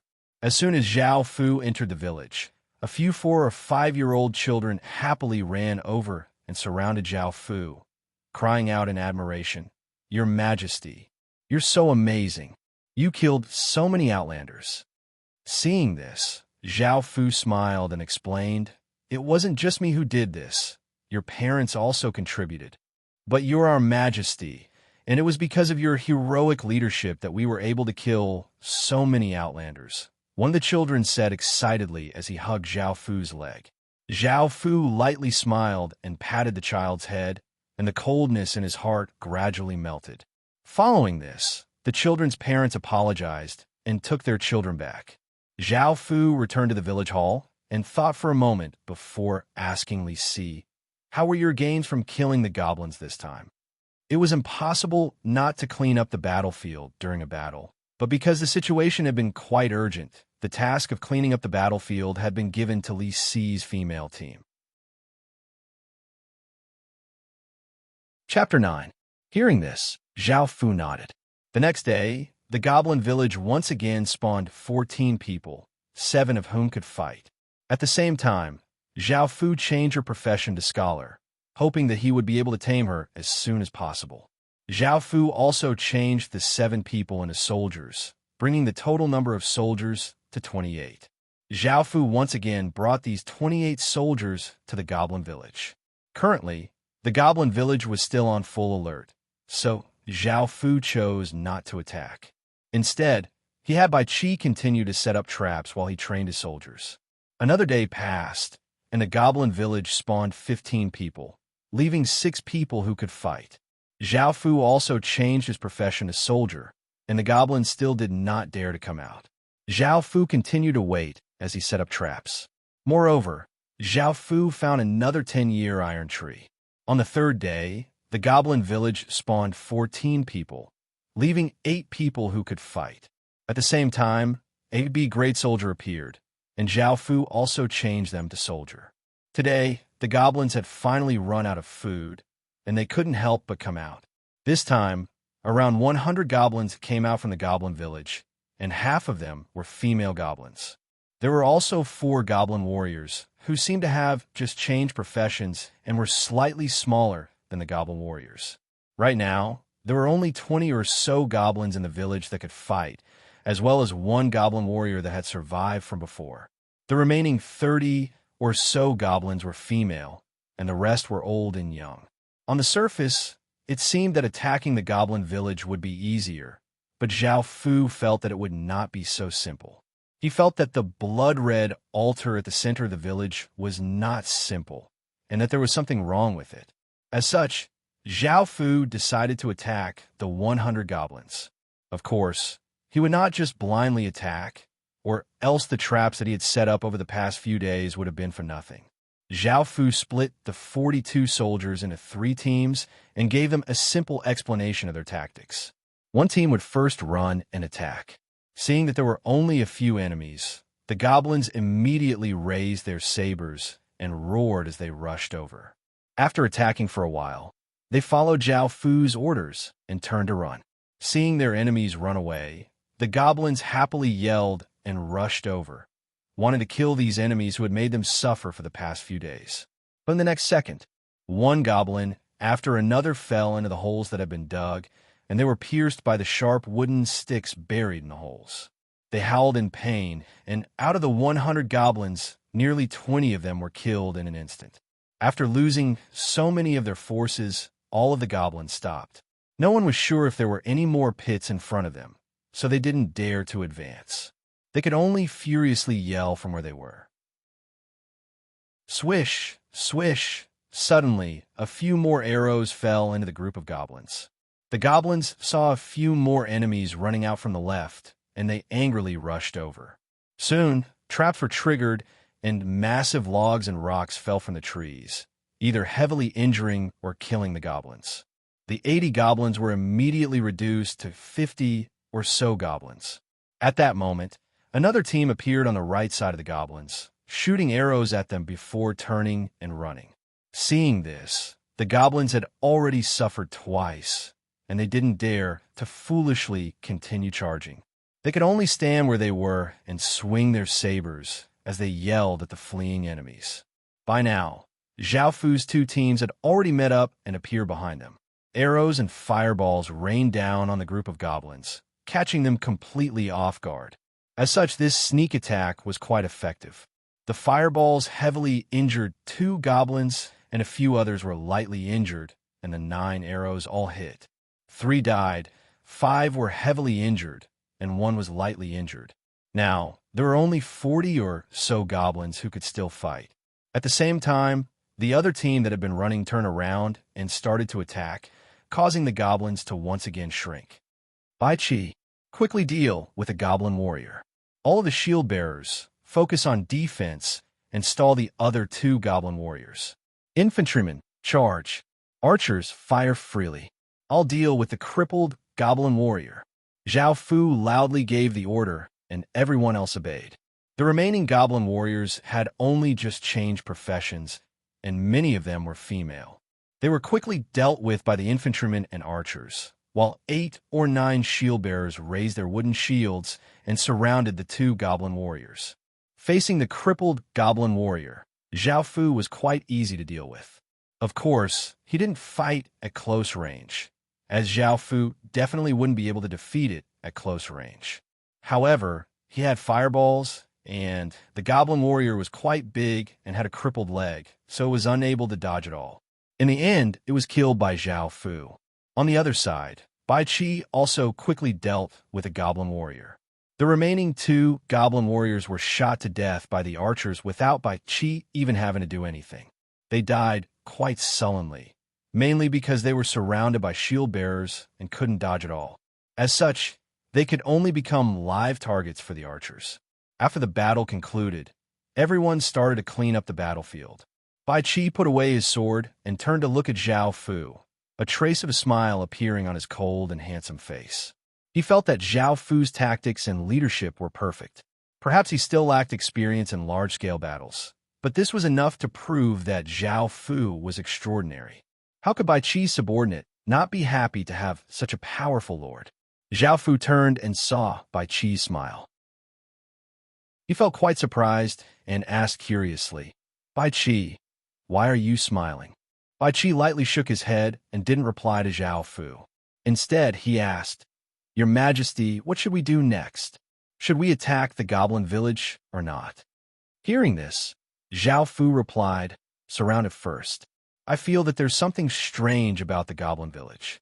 After all, they don't have any food right now and will come out sooner or later, so there's no need to rush." Bai Qi nodded and said, "This subordinate feels the same way. The goblin village was evidently trying to lure us over.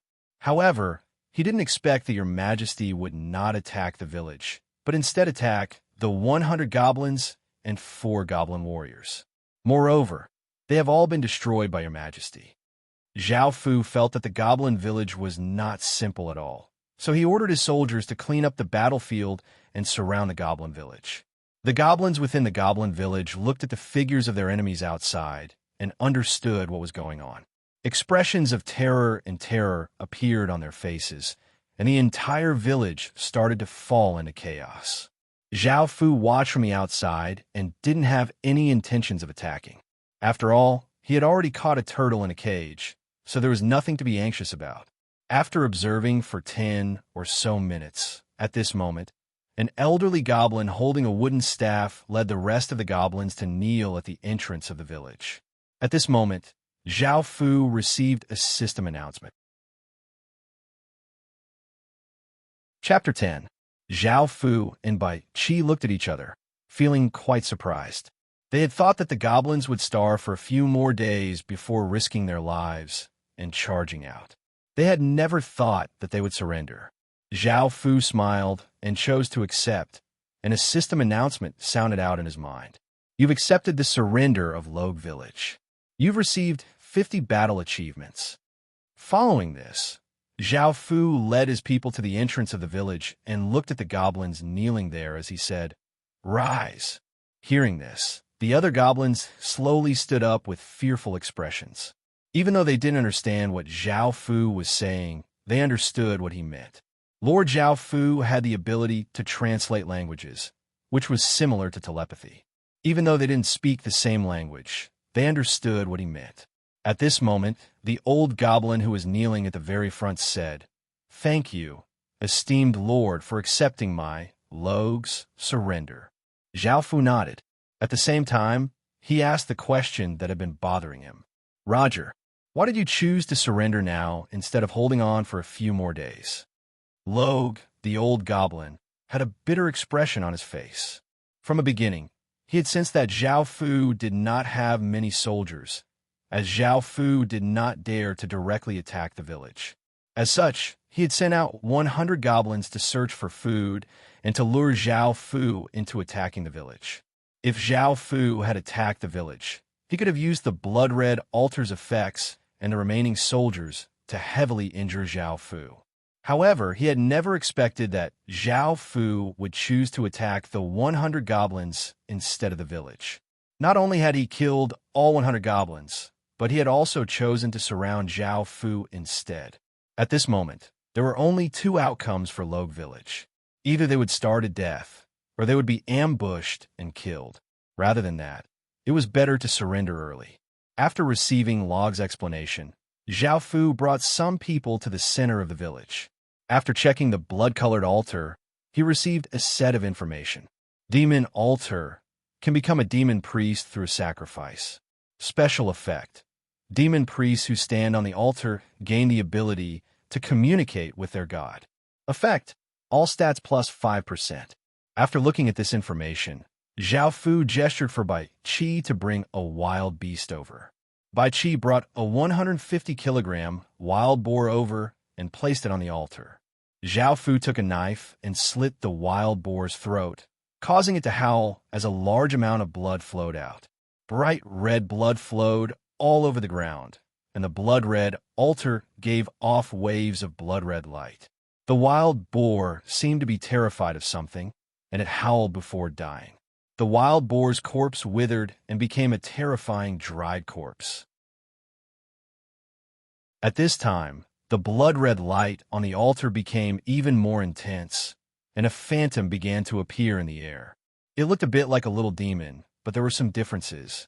It had 3 short horns on its head, pure black eyes, and 2 pairs of flesh wings, one large and one small, on its back. The Audiobook. The demon image in the air said in the demon language, "Lowly humans, do you believe in our glorious God Kerr? Notification. Do you wish to change your class to Demon Priest? Warning. Once you change your profession to Demon Priest, your swordsman profession will be erased, but your skills will remain." Zhao Fu did not hesitate and accepted. The phantom in the air shot out a blood-red light into Zhao Fu's forehead, and Zhao Fu received a system announcement. Demon Priest. D- grade military. Description. Priest of the Demon God Kerr. Effect. Receives demon's power. After the blood-red light shot into Zhao Fu's forehead, the phantom gradually disappeared, and everything returned to normal. Zhao Fu looked at the demon priest profession and thought to himself, a D- grade military profession is indeed much better than the swordsman profession.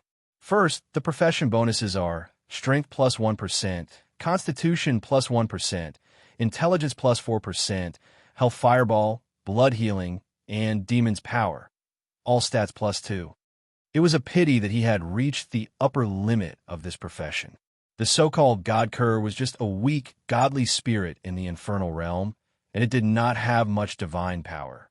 Moreover, it had been weakened by the netherworld realm, and there were only 100 demon priests in this world.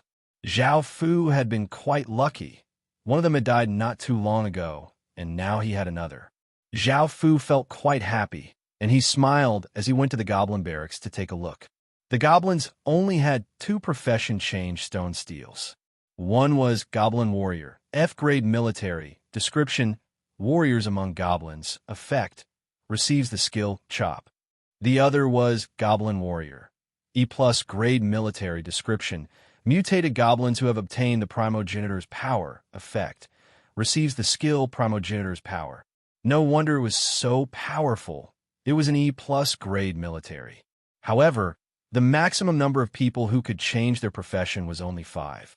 Now that Qin Village had not developed yet, Logue Village had become a subsidiary village, which would only slightly affect it, and it would not greatly increase its population. Zhao Fu went to look at other places in Logue Village before going to the storehouse. There were roughly 4,000 copper coins, 15 silver coins, and not much else. Now, the goblin incident had been perfectly resolved. However, the goblin village's popular support was only at 50, and Zhao Fu ordered some people to bring some food. The goblins, who had been starving for a few days, immediately leapt at the food and started to eat, causing popular support to rise by 10. By now, Zhao Fu had brought his people back to Qin Village. Because of the goblins, all of the production and construction had stopped, but they were now starting to recover. They were mainly cutting down trees to build houses, and they were also clearing out farmland.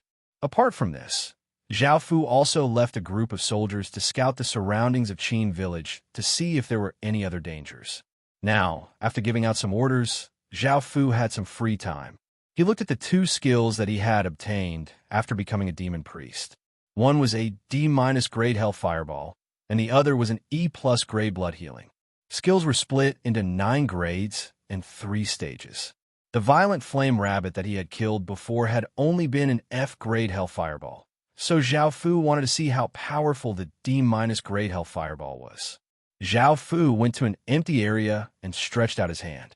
A blood-red fireball appeared in Zhao Fu's hand, and Zhao Fu tossed it out, causing it to fly out and land on the ground. Bang! The fireball exploded, leaving a 1-meter-long crater in the ground.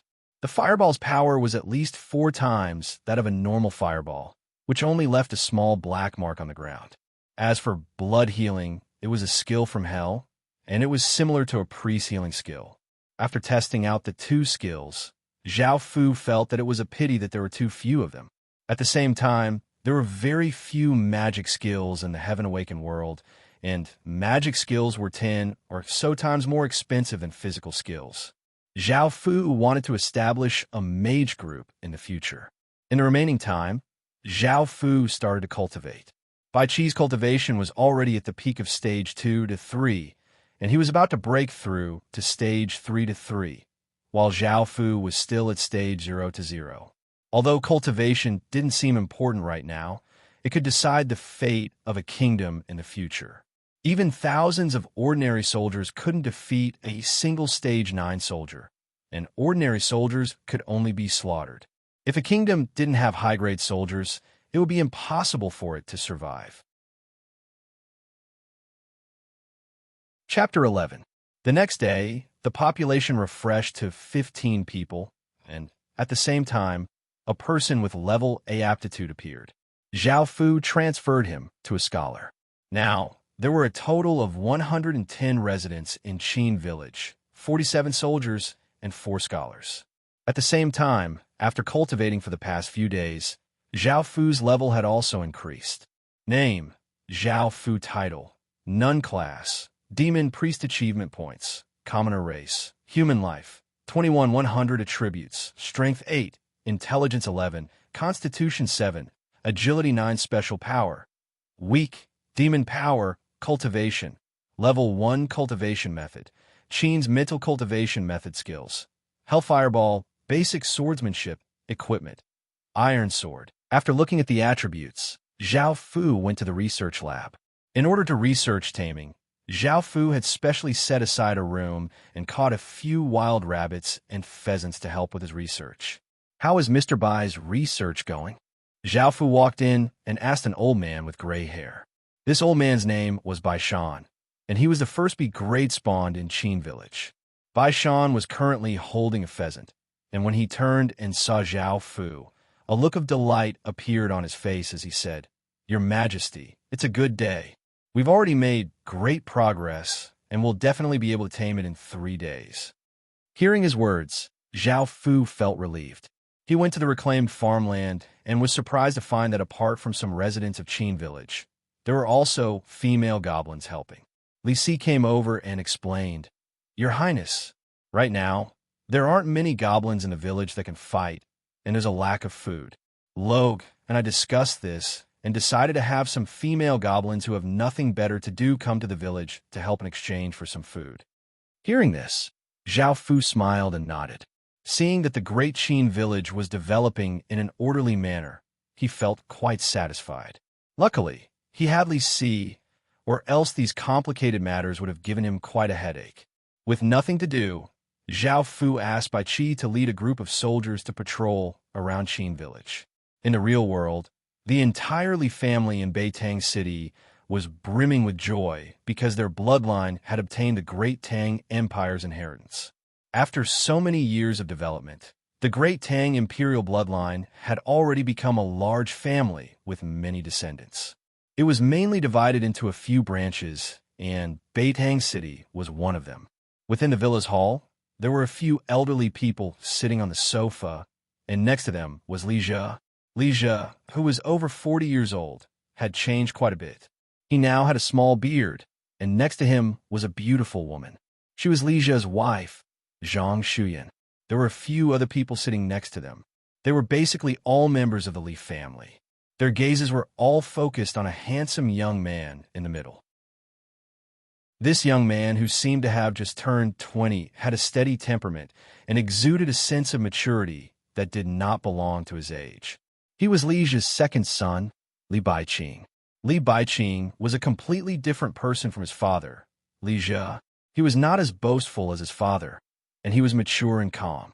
He was also quite talented and was one of Beitang City's 3 great scholars. Adding on his handsome face, he was the dream lover of almost all the girls in Beitang City. What was more important was that he had obtained the Great Tang Empire's legacy. Who would have thought that so many of our Li family's disciples would fail the trial, and in the end, Qing heir would surpass them and obtain our ancestors' legacy? Our bloodline is truly blessed, a ruddy-faced elderly man said as he happily laughed. Hearing his words, everyone else nodded, and Li Jia gave a pleased smile. Even though he was not good enough, his son had made him proud. "Grandpa, our ancestors' legacy is actually quite simple. As long as you persevere and don't be attracted by external things, you'll pass," Li Baiqing said in a warm and modest tone. The elderly man loudly laughed. "All right, Qing heir, there's no need to be so humble. Right now, not even half of the Li family's disciples can compare to you, and you deserve it. We'll treat you as our leader, and all of our resources will be given to you. You must properly develop and strive to rebuild our Great Tang Empire's glory." Li Baiqing earnestly nodded. He understood how heavy the burden on his shoulders was, and he understood that this was the wish of his ancestors. He had to complete it and rebuild the Great Tang Empire. Afterwards, after the family gathering concluded, the elderly man sat in a room and said to the white-haired butler, "Have you found the information I asked you to find?" The butler nodded and handed a document to the elderly man. The elderly man took the document and looked through it before saying in surprise, "Who would have thought that this illegitimate son would be so capable? That brat Li Jia gave birth to 2 good sons. Go and talk to him and have him join the Li family. After all, he has our orthodox bloodline, and perhaps he'll be useful in the future," the elderly man said to the butler. The butler paused and said, "Master, this matter might be quite difficult. This might be a bit difficult. After all, back then." Hearing this, the elderly man sighed and said, "Back then, that brat Li Jia went too far. How about this? Tell him what he wants, and the Li family will satisfy him and make it up to them.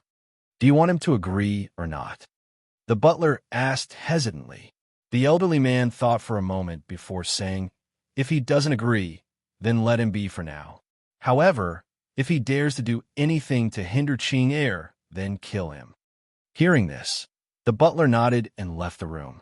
Within another simple and unadorned room, 6 elderly men were sitting on chairs. One of them looked furious as he yelled, "Why is it that all of the Ying family's descendants have entered the heaven-awakened world, but none of them have received any system announcements about the legacy trial?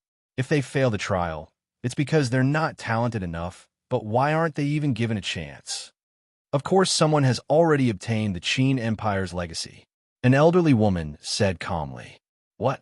The Qin Empire's legacy was obtained by someone else?" The elderly man who had spoken first once again yelled. Another skinny, elderly man couldn't take it anymore and said, "Old man Jiang, can you be a bit more obedient? Without the Qin Empire's bloodline, how could someone have obtained the legacy? It's definitely someone who's passed down the bloodline over the past thousands of years."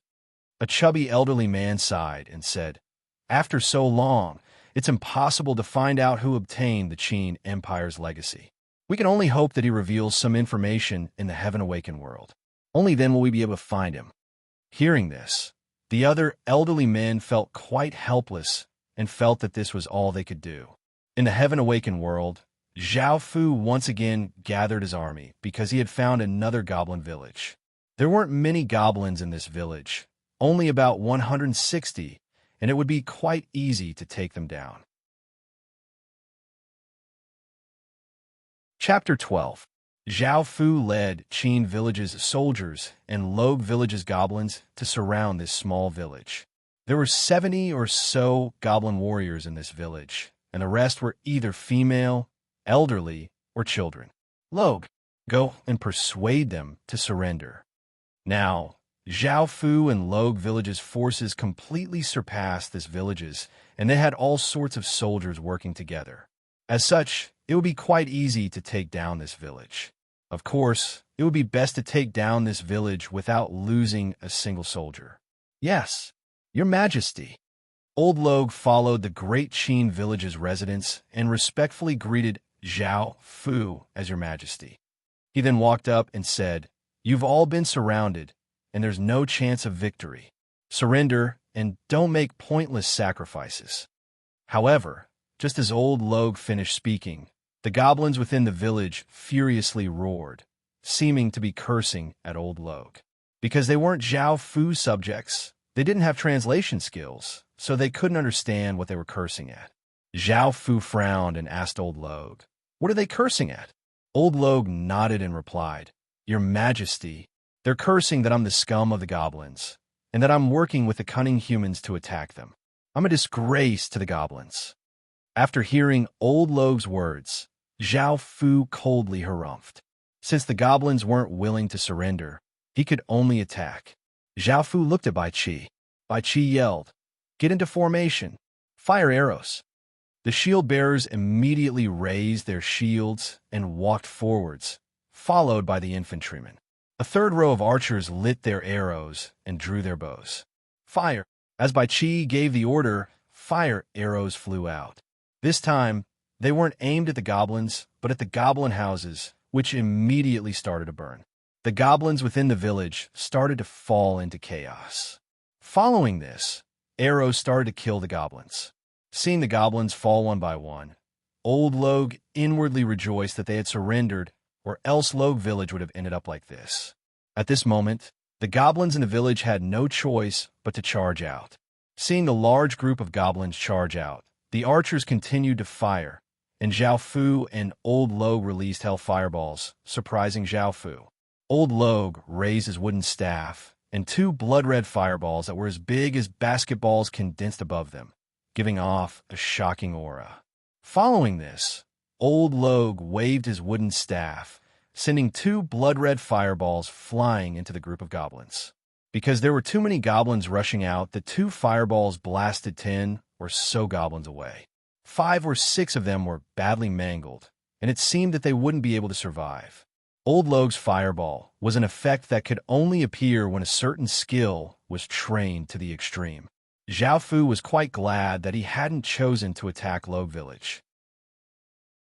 Otherwise, with old Logue and the altar stats, he would have been heavily injured. However, that was no longer important.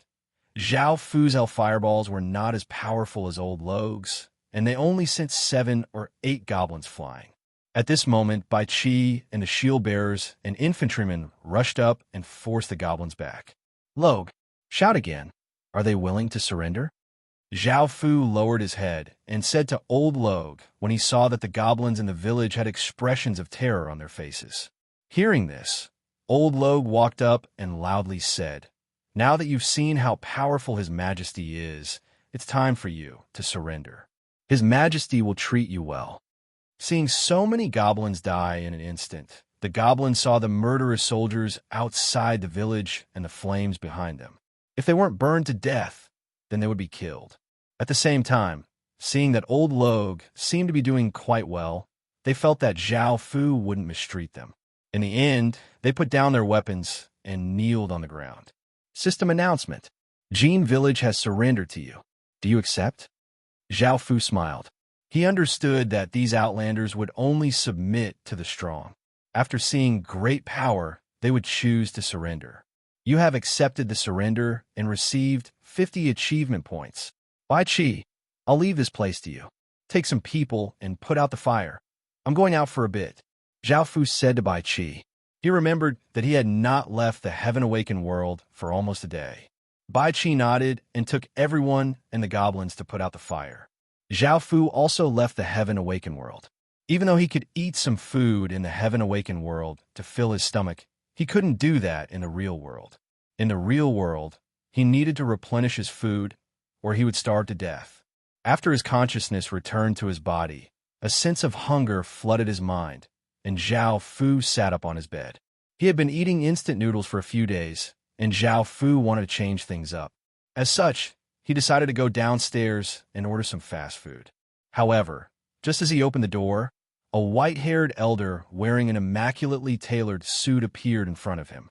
Seeing this elder, Zhao Fu remembered that he was the Leaf family's butler, so his expression immediately became cold. He asked, "What business do you have with me?"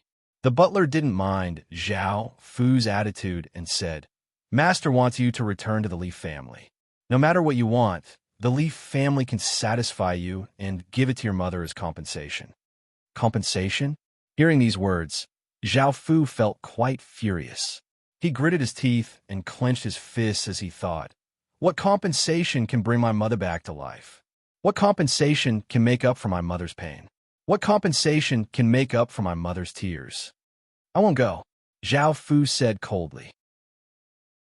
Seeing Zhao Fu like this, the butler sighed and said, "All right then. However, I hope you can control your emotions and don't do anything harmful to the Li family.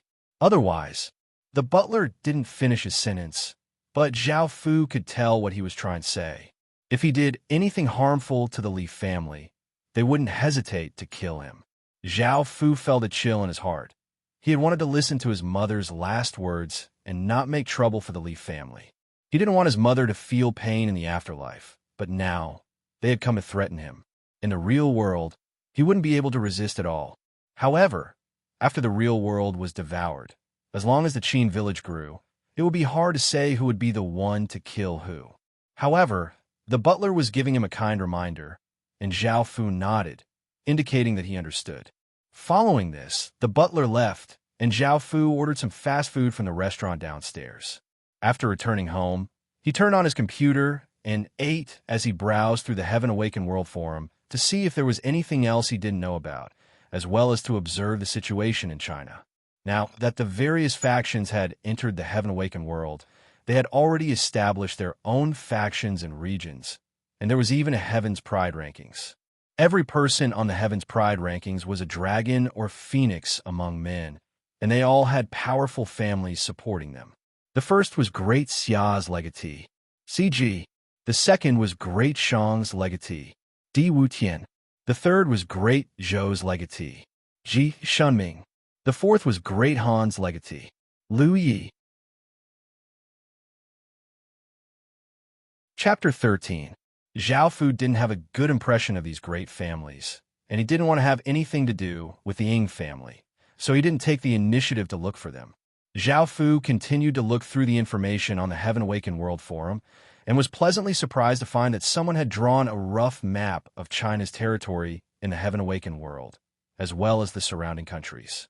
Zhao Fu had his eyes on Vietnam in the southwest. That was where Zhao Fu was going to go after leaving China's war zone.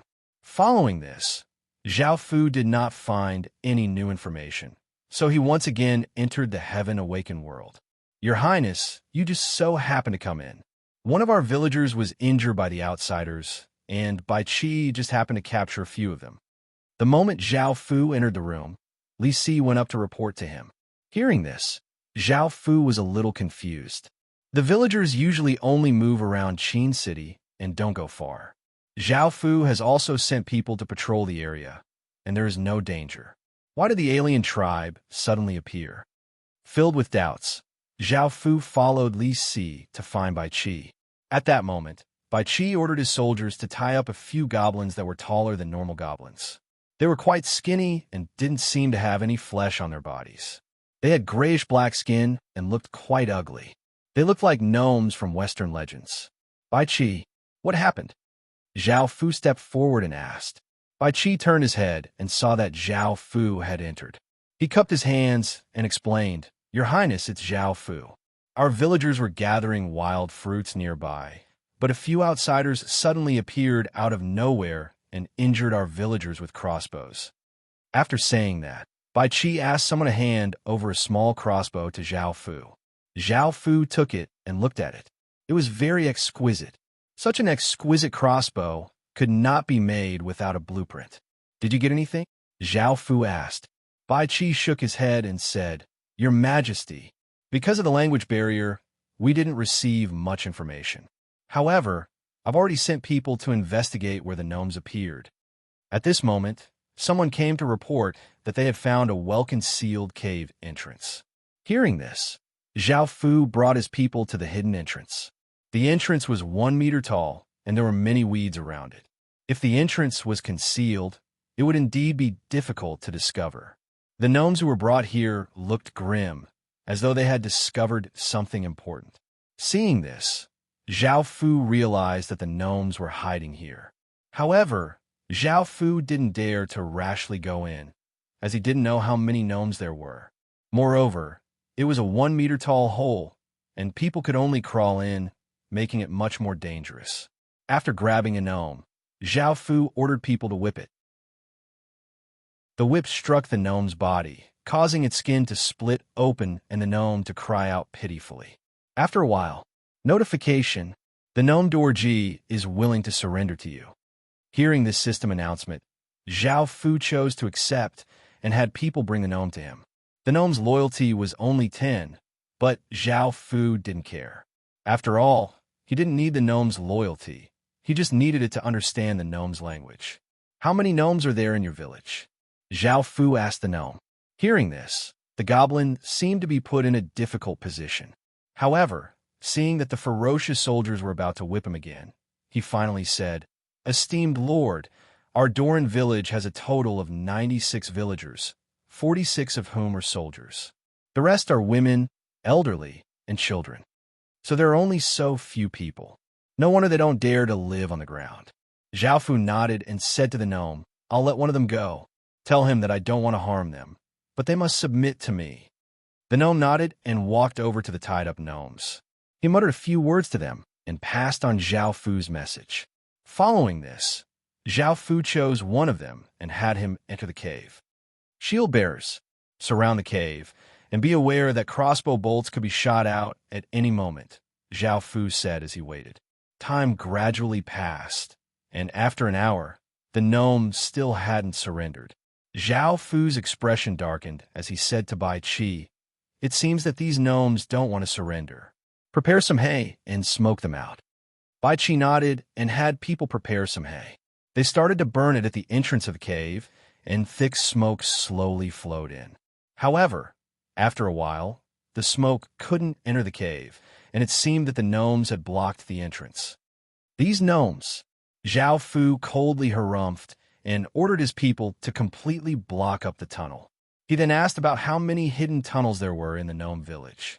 Ordinary gnomes did not know about these tunnels, and only a few elderly gnomes knew about them.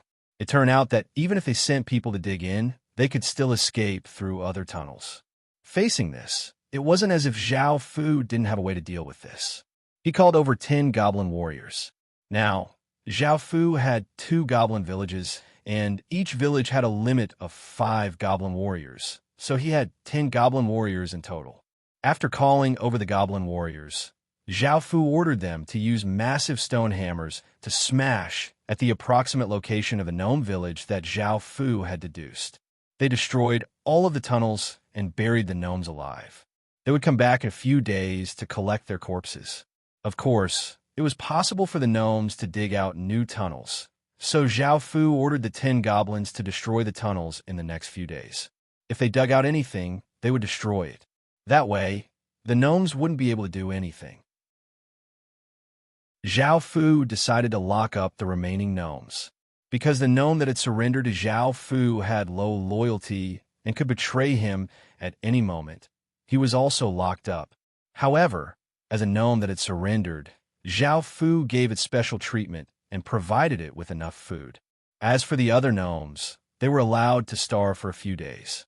After returning to the village, Zhao Fu, Bai Qi, and Li Si started to discuss the information that Zhao Fu had obtained from the Heaven Awakened World Forum. Boom!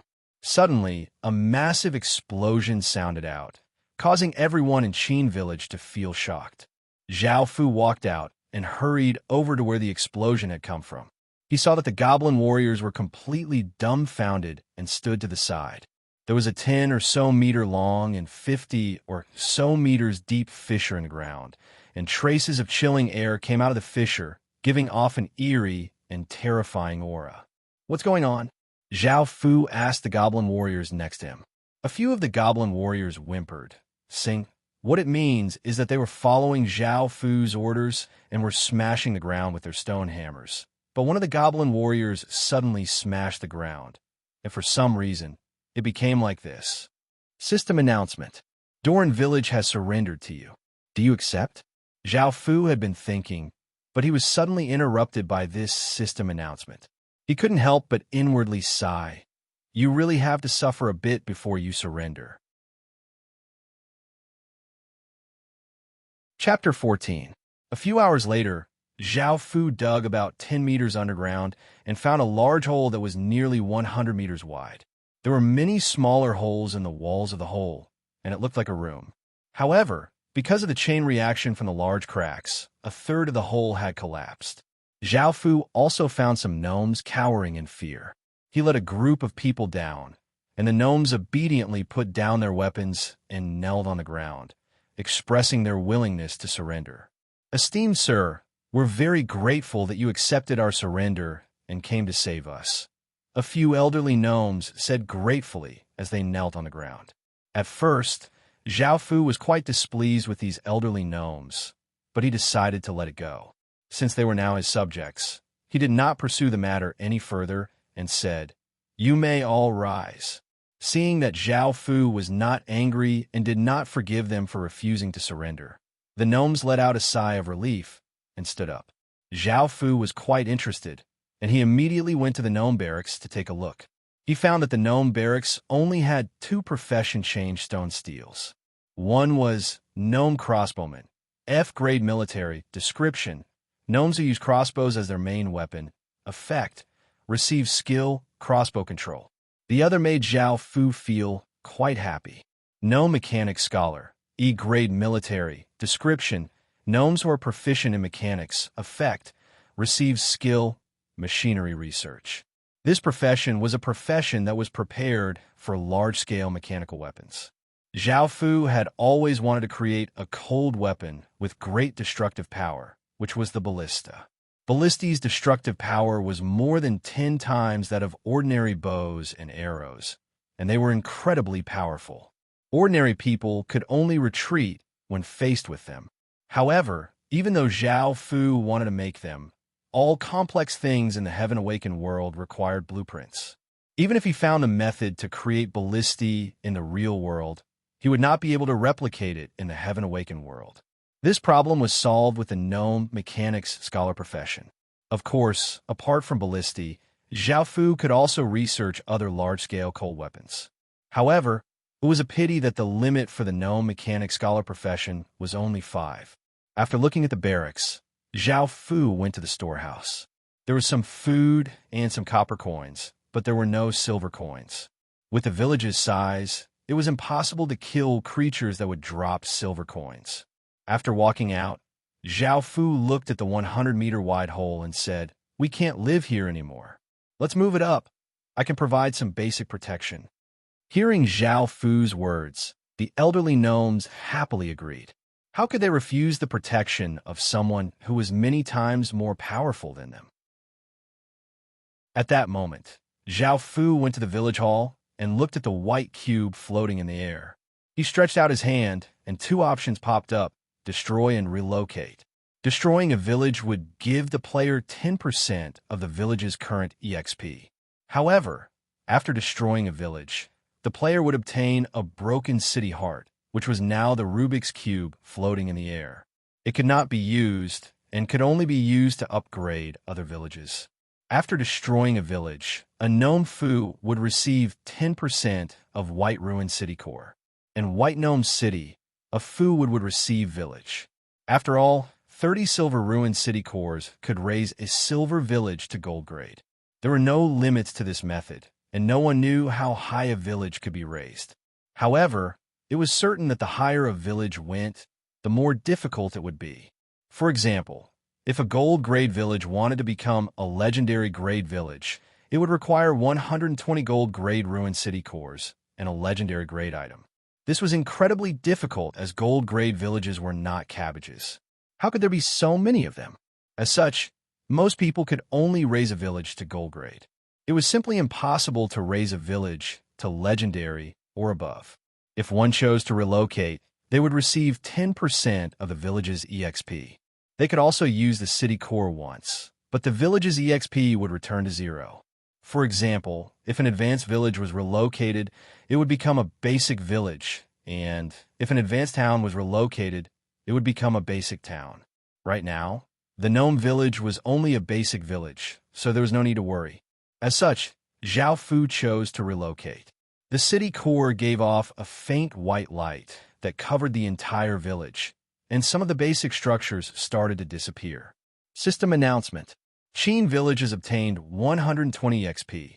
Soon, Qin Village had obtained 1,000 or so EXP, and it was only 3,000 or so away from becoming an intermediate village. Zhao Fu looked at the city core, which no longer gave off a white light, and it just silently floated there.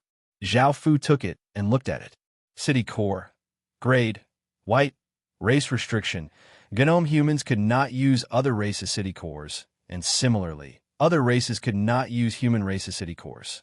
At the same time, if a village was occupied by another race, it would not spawn new residents.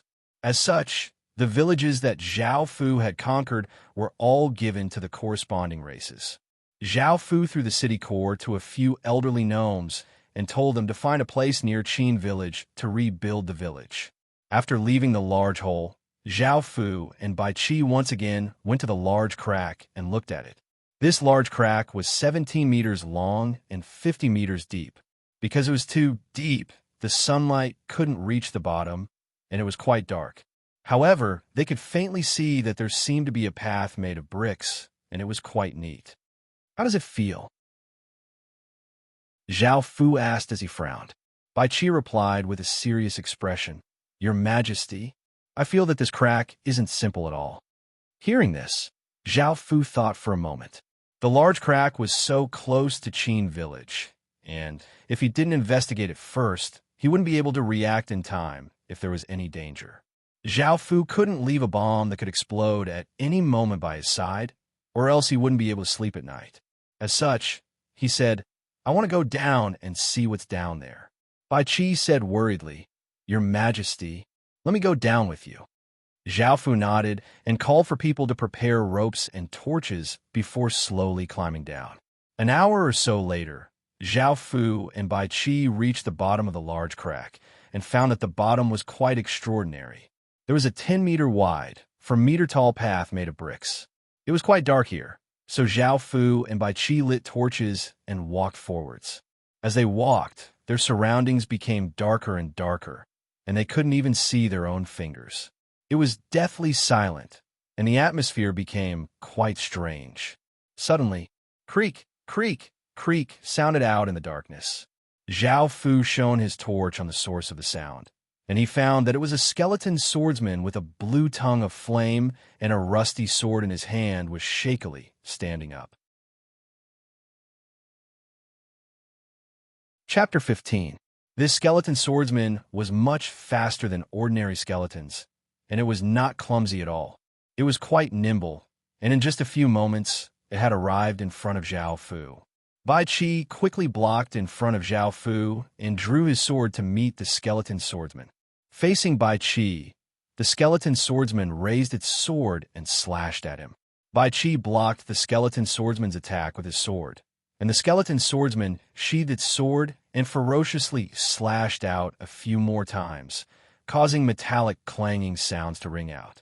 It attacked without any fear and showed no intention of defending at all. After blocking the skeleton swordsman's attacks a few times, Bai Qi became familiar with the skeleton swordsman's attacks. While the skeleton swordsman slashed at him again, Bai Qi dodged to the side, and his sword gave off traces of sword chi as it slashed upwards towards the skeleton swordsman. Bang! The skeleton swordsman was sent flying 6 or 7 meters before crashing to the ground. Only a few of the bones in its chest had been broken, but it was not too badly injured. It twisted its joints and slowly tried to stand up. At that moment, Zhao Fu also acted. A blood-red fireball flew over and smashed into the skeleton swordsman's body. With a bang, it exploded and sent the skeleton swordsman flying back. However, the skeleton swordsman once again twisted its bones and tried to stand up. Zhao Fu had just released a hell fireball, so he could not quickly use it again. So he chose to use a normal fireball. An orange fireball flew out and landed on the skeleton swordsman's body. This time, the skeleton swordsman was unable to stand up, and its body was blasted apart. It fell to the ground and turned into a pile of bones. Within the pile of bones, a blue tongue of flame lightly flickered. Zhao Fu walked up and looked at it, and he received a set of information. Refined martial soul. After using it, one can obtain one or more of the skills one had when they were alive. So this was what it was. After hearing this information, Zhao Fu understood that the refined martial soul was a skill that had been trained to the peak and fused into the soul. After dying, one would become an undead, and after being killed, one could obtain that skill. This was different from using an ordinary skill. Using an ordinary skill required a lot of practice before one could grasp it. However, after using the refined martial soul, one could directly raise a skill to the proficiency level or above. This skeleton swordsman was clearly a melee profession, and Zhao Fu found that he wasn't proficient in melee combat. Moreover, he was a mage, so he wasn't too suited for this profession. As such, he handed it over to Bai Qi. His gaze swept across the rusty sword on the ground, and he curiously picked it up to take a look. Tai Ching's sword. Grade, blue. Stats, strength +1. Description. It was originally a gold grade weapon, but after tens of thousands of years, it was reduced to a blue grade weapon. What? It used to be a gold weapon. Zhao Fu was a little shocked. He never thought that this rusty sword, which looked like it was going to be scrapped, would be a gold grade weapon. Moreover, even after 10,000 years of erosion, it still retained its blue quality. Currently, no one was selling a gold grade sword in the market. A silver grade weapon was worth anywhere from 1,000 to a few thousand silver coins. A gold grade weapon was at least 100 or 1,000 times more expensive than a silver grade weapon. Zhao Fu guessed that the lowest price would be 1,000 gold coins. Even though 1,000 gold coins didn't seem like much in the Heaven Awakened world, 100 copper coins were equivalent to 1 silver coin, 100 silver coins were equivalent to 1 gold coin, 1 gold coin was equivalent to 10,000 copper coins, and 1,000 gold coins was equivalent to 10 million copper coins. In the real world, 10 yuan per copper coin meant that gold-grade weapons were worth at least 100 million gold coins. However, in the real world, 100 million gold coins was impossible to buy a gold-grade weapon. Zhao Fu looked at the Tai Ching sword in his hand regretfully and felt quite curious. What kind of place was this? Why did every skeleton on the road have a gold-grade weapon? As he thought of something, Zhao Fu said, "Bai Qi, fuse with the refined martial soul and see what skill you obtain." Hearing this, Bai Qi nodded and closed his eyes as he pressed the refined martial soul against his chest. The blue tongue of flame slowly fused into his body, and after a while, Bai Qi opened his eyes and happily replied, "Your Majesty, I'm quite satisfied. I obtained AB grade skill, Qi slash." What? AB grade skill? Zhao Fu couldn't help but feel shocked. His D- grade skill, Hell Fireball, was already so powerful, let alone AB grade skill. Zhao Fu was filled with curiosity as to what kind of place this was. Raising his torch, he continued to move forward. In less than a few minutes, the skull of a skeleton lying on the ground lit up with blue soul fire. Holding the rusty broadsword in its hand, it twisted its bones and was about to stand up. Zhao Fu immediately sent a blood-red fireball at it, blasting it away. The skeleton warrior swayed on the ground, and just as it was about to stand up, Bai Qi rushed up and used his newly obtained skill, Qi slash. The sword gave off a large amount of white sword Qi as it slashed into the skeleton warrior's chest. Bang! The skeleton warrior was sent flying 10 or so meters away, and its body shattered into countless small pieces of bones. This time, the skeleton warrior did not have a refined martial flame, so Zhao Fu picked up its saber and looked at it. 100 Mountain Saber. Grade, blue. Stats, Constitution +1. Description, a gold-grade weapon, but after tens of thousands of years of erosion, it became a blue-grade weapon. As expected, it was another gold-grade weapon. Just what kind of place was this? Zhao Fu became more and more curious. With this curiosity, Zhao Fu and Bai Qi continued onwards. They encountered a few more skeletons, and after killing them, they obtained 2 refined martial souls. Their weapons were all gold-grade, but after tens of thousands of years of erosion, they had become blue-grade weapons. After obtaining the 2 refined martial souls, Zhao Fu chose a skeleton archer, and after using it, he obtained the C- grade skill, rock-crushing arrow. This place had become a treasure trove, and one would definitely obtain blue-grade weapons, as well as better skills.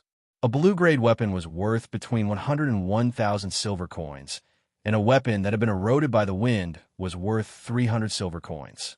Just this time, Zhao Fu had obtained 6 weapons, 3 refined martial souls, and the B grade skill that Bai Qi had obtained was worth at least 10 gold coins. In total, they were worth 31 gold coins, or 310,000 copper coins. With such a bountiful return, Zhao Fu couldn't help but feel delighted. He wanted to continue exploring with Bai Qi, but there were more and more skeletons in the passageway. There were at least 5 or 6 skeletons, and there were at most 20 or 30 skeletons. For safety's sake, Zhao Fu and Bai Qi could only retreat. After returning to the surface, Zhao Fu ordered his people to hide this place and build a staircase to make it easier for people to enter in the future. Following this, Zhao Fu brought the 6 rusted weapons to blacksmith Wang Dao and asked if he could repair them. Wang Dao took the weapons and had a look of shock.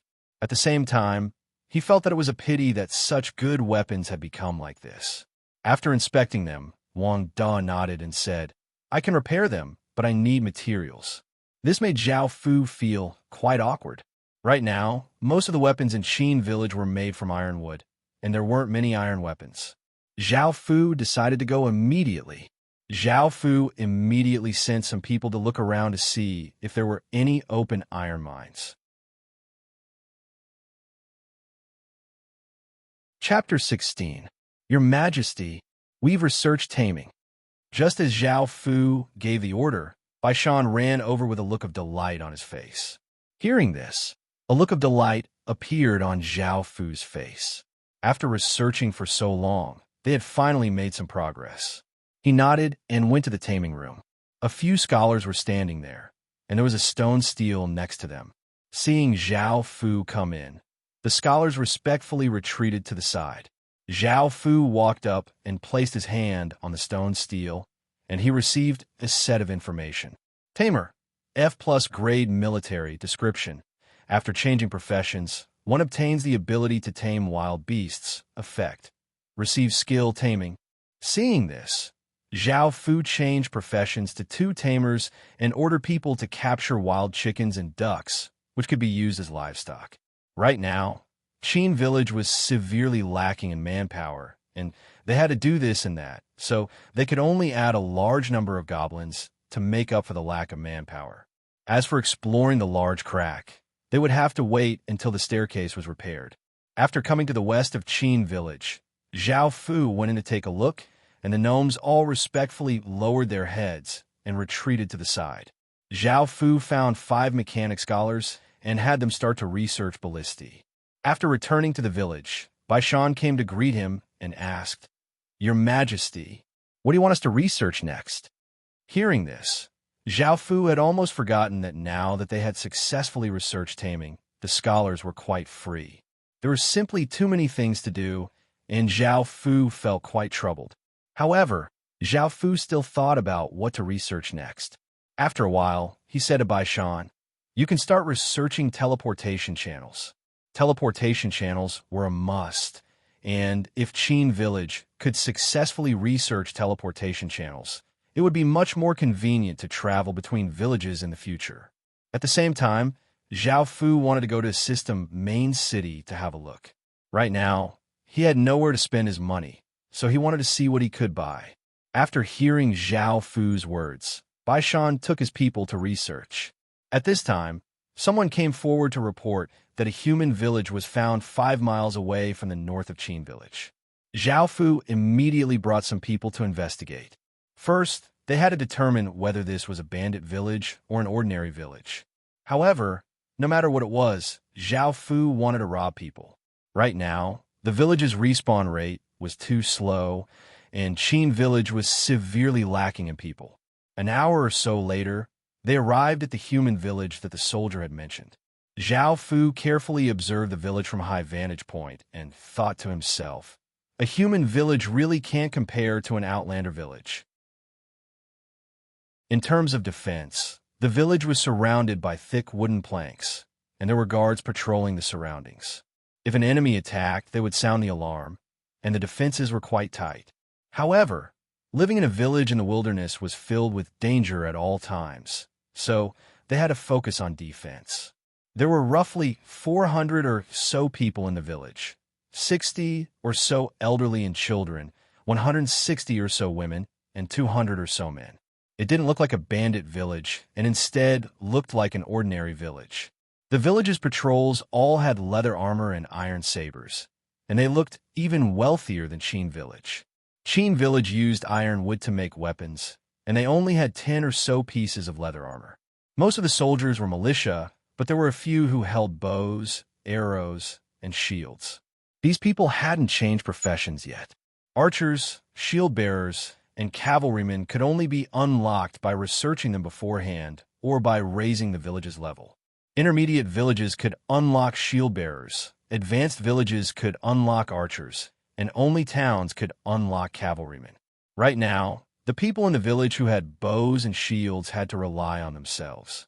They didn't have any profession bonuses or skills, and they were half as strong as people who had changed professions.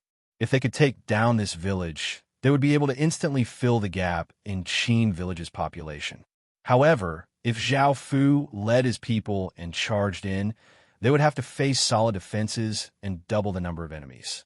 They would definitely lose a large number of soldiers, and they would be forced to retreat.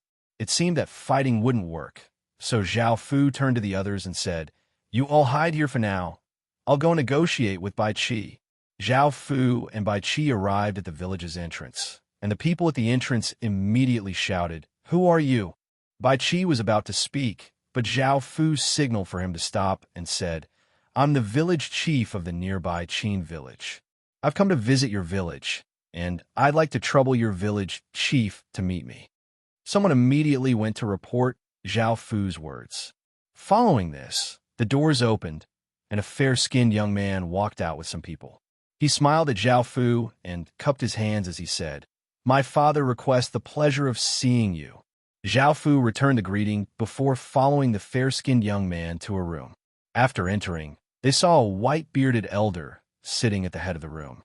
When he saw Zhao Fu and Bai Qi, he stood up and smiled as he gestured for them to sit down, and a maidservant immediately brought them tea. "I never thought that our village would welcome two esteemed guests. Please forgive us," the elders said apologetically. Zhao Fu calmly smiled as he replied, "Village chief, you're too polite. Our village only moved here a few days ago, and we've only just discovered your village. It's a bit late for us to pay you a visit, so please forgive us." The elder felt quite surprised. This old man was wondering why a village had appeared nearby. So it turns out they only moved here a few days ago. However, there are dangers everywhere in the wilderness, and it's difficult to find a safe place. Hearing this, Zhao Fu nodded and prepared to say something. At that moment, a young man walked in with a serious expression and reported, "Village chief, the Wild Wolf Village's people have come to ask for food again." The elder's expression became serious, and he said his goodbyes before leaving with his people. "Your Majesty." Bai Qi turned to look at Zhao Fu as he called out. Zhao Fu nodded, and the two of them followed after him. Soon, they saw 10 or so savage-looking people standing at the entrance of the village.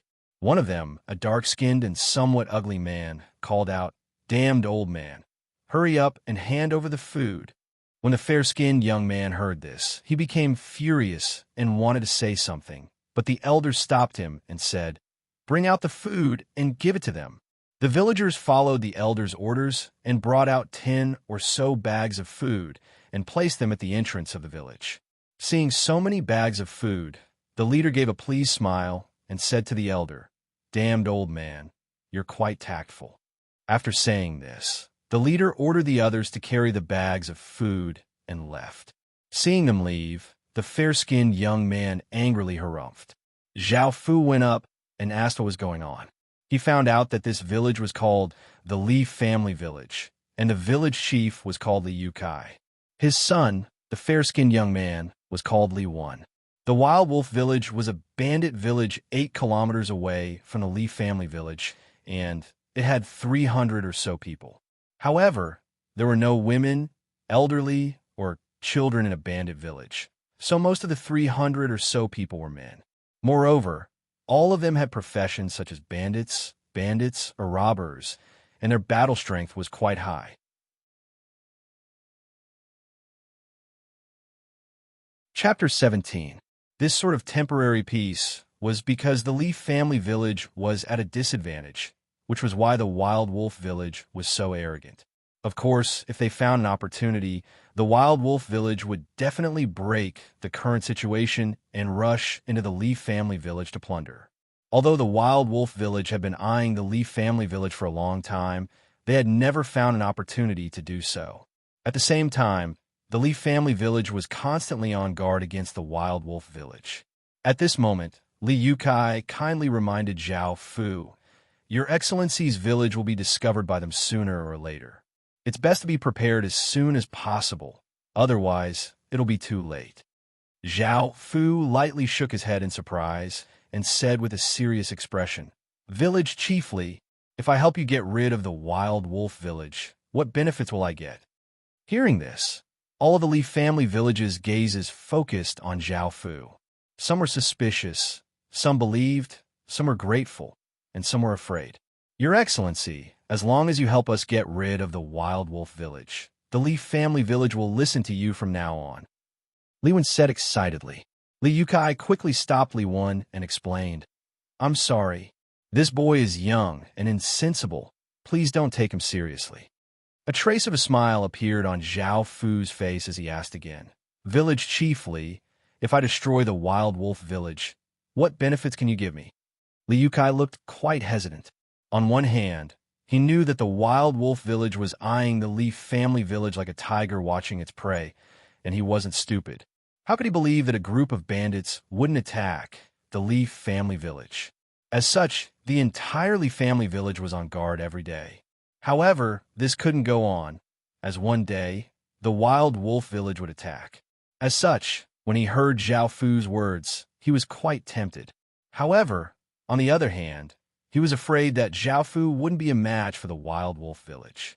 If that happened, the wild wolf village would definitely vent its anger on the Leaf family village, and the consequences would be unimaginable. Zhao Fu could tell that something was up and said, "Village chiefly, don't worry. You won't waste a single soldier, and this matter definitely won't involve the Leaf family village." Hearing Zhao Fu's words, of course, Li Yukai made up his mind and asked, "What benefits do you want?" Zhao Fu smiled and said, "I want Li's village to join my Qin village." When Li Yukai heard Zhao Fu's words, he hesitated for a while and finally agreed. If Zhao Fu destroyed the wolf village, the Li family village would join the Qin village. Seeing that, Zhao Fu left with Bai Qi. After Zhao Fu left, some people in the Li's village said with dissatisfaction, "Our Li's village joined another village just like that? Isn't this too hasty?" "I don't agree." Li Yukai snorted coldly and said, "Idiot. Since they can easily destroy the wild wolf village, it means that Qin village is very strong. At the same time, they can also easily destroy our Li village. This time, I'm afraid that they're going to use peaceful means before using force. If we don't agree, we might be the first village to be destroyed." Hearing Li Yotsai's words, everyone came to a sudden realization and felt a lingering fear. After Zhao Fu and Bai Qi left the Li's village, they found the wild wolf village according to Li Yotsai's instructions. The wild wolf village had more than 350 people, and most of them were men. They were quite powerful, and the wild wolf village's defenses were quite poor. There was only a fence, and a few people were stationed outside. At this moment, the wild wolf village was cooking, but there was only smoke rising into the air. Seeing this, Zhao Fu gave a confident smile and returned to the village. He stopped everything and gave out a series of orders. At night, a skinny young man in the wild wolf village looked around and wanted to find a tree to pee on. However, he suddenly felt a pain in the back of his head and fainted. When he woke up, he found that he was tied up in an unfamiliar place, and there were a few people looking at him. The young man realized something and cried out, "Sirs, please spare me. I don't have anything. Did you capture the wrong person?" Zhao Fu looked at the skinny young man and asked, "What's your name?" Wang Ergu realized that Zhao Fu was the owner of this place, so he hurriedly replied, "Sir, this lowly one is called Wang Ergu." "All right, Wang Ergu, I want you to do something for me. After this is done, I'll give you unimaginable benefits," Zhao Fu said with a calm smile. The people gathered in the wild wolf village were not good people, and they had no loyalty at all. As such, Wang Ergu hurriedly said, "Yes, yes, sir, I'll do anything you ask of me." Hearing this, Zhao Fu said, "Let him go." A soldier went up and untied Wang Ergu, while Wang Ergu obediently stood there with his head lowered. "I want you to put this in your food tomorrow night," Zhao Fu said as he handed Wang Ergu a bottle. Wang Ergu's face froze, and he knew that what Zhao Fu wanted him to do was poison him. Wang Ergu's hands trembled as he received the bottle. At this moment, Zhao Fu handed him a red pill and said, "Take this." Wang Ergu realized that the situation was quite bad, and he brightly smiled as he said, "Sir, there's no need for that. Don't worry, I'll definitely do this well." Zhao Fu did not believe him. If he trusted a bandit like Wang Ergu, he might immediately be sold out. As such, he coldly said, "Do you want to take it yourself? Or do you want me to call someone else to help you?" Hearing this, Wang Ergu grabbed the red pill and hesitated. Zhao Fu tilted his head and signaled for 2 soldiers to help him. 2 soldiers went up, and Wang Ergu had no choice but to take the pill and cry. Zhao Fu took out a wild rabbit from the cage and fed it the same pill that he had given Wang Ergu before. He then tossed the wild rabbit to Wang Ergu's side. The wild rabbit jumped around Wang Ergu's feet before its body froze and it started to foam at the mouth. Blood flowed out of the corners of its eyes, and it died. This caused Wang Ergu's face to become pale. He knew that if he did not complete this mission, he would end up like this wild rabbit. "This is for you. Don't worry, I'll give you the antidote after this is over," Zhao Fu said as he handed Wang Ergu 5 silver coins. Wang Ergu nodded with a pale face and accepted the silver coins with trembling hands. Following this, Zhao Fu ordered people to cover Wang Ergu's head and release him. The next day, Wang Ergu returned to the wild wolf village with a pale face. Because he had been thinking about this the entire time, he did not pay attention and bumped into a large man. In the next second, he was slapped to the ground, and the searing pain caused Wang Ergu to come back to his senses. He made up his mind and returned to his previous expression. Zhao Fu gathered all of his forces, including the gnomes and goblins, and waited for an opportunity. At night, within the Wild Wolf Village's great hall, a valiant-looking big man sat in the main seat and yelled, "Brothers, eat and drink well today. Tomorrow, we'll go to the Li family village and have a few women to play with." "Yes, yes, big brother." Everyone in the great hall enthusiastically responded, and the scene was quite lively. Outside the Wild Wolf Village, Zhao Fu coldly looked at the Wild Wolf Village and said, "Bai Qi, do you think that Wang Ergu will use poison?" Bai Qi immediately lowered his head and cupped his fists as he said, "This subordinate does not dare to question your Majesty's wise decision." Chapter 18. Bai Qi raised his head and said, "I'm sure that Wang Ergu will use poison, let alone a bandit village like this. Even ordinary villages will have people who will betray them for their own benefits. This subordinate greatly admires your Majesty's plan. Firstly, bandit villages don't eat like ordinary villages, where each family cooks their own food. Instead, they eat from a communal pot, which is a good condition for using poison.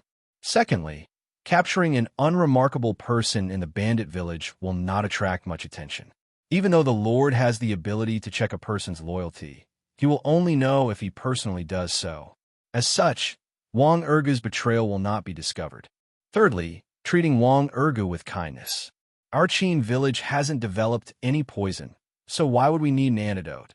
Your Majesty only gave Wang Ergu a poisonous pill and a non-poisonous pill, which was enough to scare Wang Ergu, making it so that he doesn't dare to betray us. Lastly, you even rewarded Wang Ergu with money, which is something that bandits value the most." However, after saying that, Bai Qi paused. Zhao Fu nodded and said, "Go ahead." Bai Qi replied, "However, there's always a chance.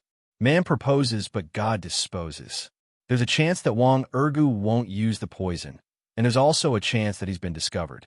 As such, Your Highness, we must carefully plan our attack." Zhao Fu nodded. Bai Qi was right, and Zhao Fu felt the same way as well. As such, the two of them started to formulate a detailed strategy. Time gradually passed. The Wild Wolf Village's hall was incredibly lively, but suddenly, someone fell to the ground and coughed up a mouthful of blood before dying. After this, everyone else also coughed up blood and fell to the ground. The poison that Zhao Fu had given Wang Ergu was made from the venom of 100 venomous snakes, and it had been refined by Zhang Baishu. It was incredibly poisonous. The burly man sitting at the head of the table was startled when he saw this. He knocked the food in front of him to the ground and sat up from his seat. Before he could say anything, the burly man was already standing up. At this moment, someone came in and reported, "There's a fire." At this moment, the big man realized something, and his expression became savage as he drew his large saber and yelled to the few people who hadn't been poisoned, "Brothers, let's go. Let's see who's so bold as to attack our Wild Wolf Village." Outside the village, Zhao Fu saw a few wooden houses start to burn.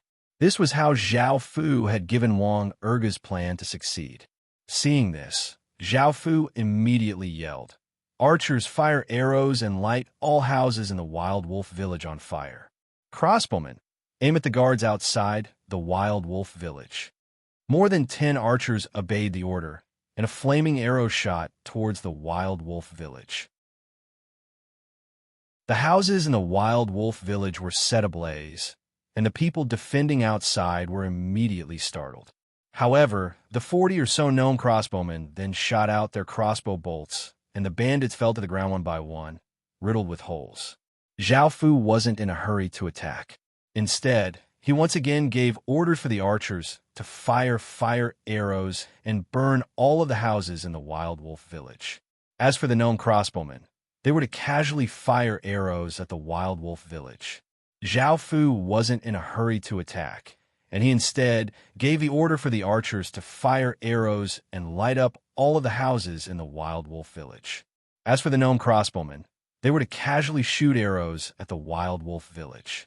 At this moment, 10 goblin warriors who were 2 meters tall raised their massive stone hammers and rushed into the village, smashing everything in their path. Zhao Fu gave the order to attack, and the infantrymen, shield-bearers, and goblin warriors all raised their weapons and roared as they ran into the village. "So it's you. I'm going to kill you." When the big man saw that his wild wolf village had been burnt to the ground and saw Zhao Fu, he felt incredibly hateful and rushed over with his large saber. Seeing the big man rush over, Bai Qi, who was standing next to Zhao Fu, drew his iron sword and rushed over. Within the sea of flames, the two of them started an intense battle. The big man's saber technique was incredibly ferocious, and every strike contained massive force as it slashed towards Bai Qi. However, Bai Qi's sword technique was light and graceful. Shing, shing, shing. The saber and sword continuously clashed, causing sparks to fly. By now, the big man's strength was starting to weaken, while Bai Qi was able to defend with ease. In the end, the big man was careless, and Bai Qi's sword pierced through his heart, killing him. The bandit leader is dead. Disarm yourselves and spare his life. Bai Qi yelled after killing the big man.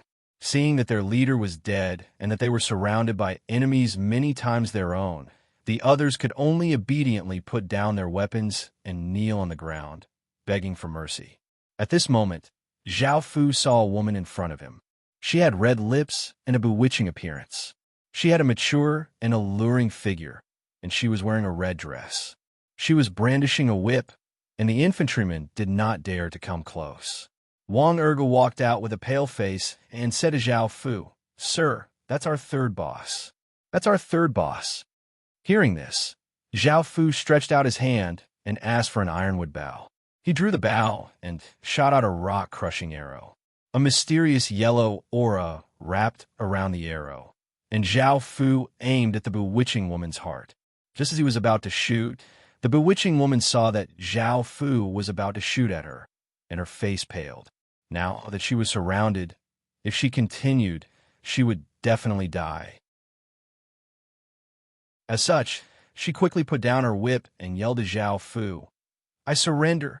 Zhao Fu felt quite surprised and put away his bow. Seeing that the fire was becoming bigger and bigger, he ordered his people to take the captives away while he hurried to the village hall. Now that the wild wolf village's lord was dead, the city could be conquered. If the lord was still alive, the city heart would release an energy barrier to protect itself. Zhao Fu placed his hand on the floating white cube and chose to conquer it before choosing to relocate. System announcement. Qin Village has obtained 345 EXP. System announcement. You have obtained 50 achievement points. System announcement. Your status has been upgraded to citizen. Zhao Fu ignored these system announcements and hurriedly ran out of the wild wolf village. Following this, the entire wild wolf village was engulfed in flames and turned into nothingness. Only now did Zhao Fu have time to look at his new status. Before, he had been a commoner, which required 200 achievement points to level up. Every village that he conquered gave him 50 achievement points, and Zhao Fu had already conquered 4 villages, so he had leveled up. As for leveling up to citizen, he required 500 achievement points, which meant that he had to conquer 10 villages to level up. Your Majesty, I found these from the bandit leader's corpse. Bai Qi walked over and handed over a bag of money, a blueprint, and a large saber to Zhao Fu. Zhao Fu took a look and saw that there were 30 or so silver coins. Zhao Fu didn't care about the money, but Zhao Fu was quite interested in the blueprint. Little spirit pill recipe. Grade, white, required ingredients. Little spirit grass, tree sprout root, eternal stone. Description, can double one's cultivation speed. Looking at this pill recipe, Zhao Fu felt quite delighted. However, the tree sprout root and eternal stone were quite ordinary medicinal herbs, while little spirit grass was quite difficult to find. Zhao Fu continued to look at the large saber. Mountain saber, grade, blue, stats, strength +1, description, an abnormally sharp saber that can cut open roads and crush rocks. Bai Qi used a sword, so the blue-grade saber could only be left there for now. It could only be given to someone who performed meritorious deeds. Chapter 19. There were 64 captives in total, and there was only one woman, which was the third leader. For a woman to be able to do so well in a bandit village, she definitely wasn't a good person. Zhao Fu thought for a moment before saying, Wang Ergu, come here and tell me who has done the most evil deeds, or who is the leader. Wang Ergu's face was pale as he trembled and walked over to Zhao Fu's side. The Wild Wolf Village's people all glared at him, knowing that he was the traitor. However, even though they were furious, they didn't dare to say it out loud.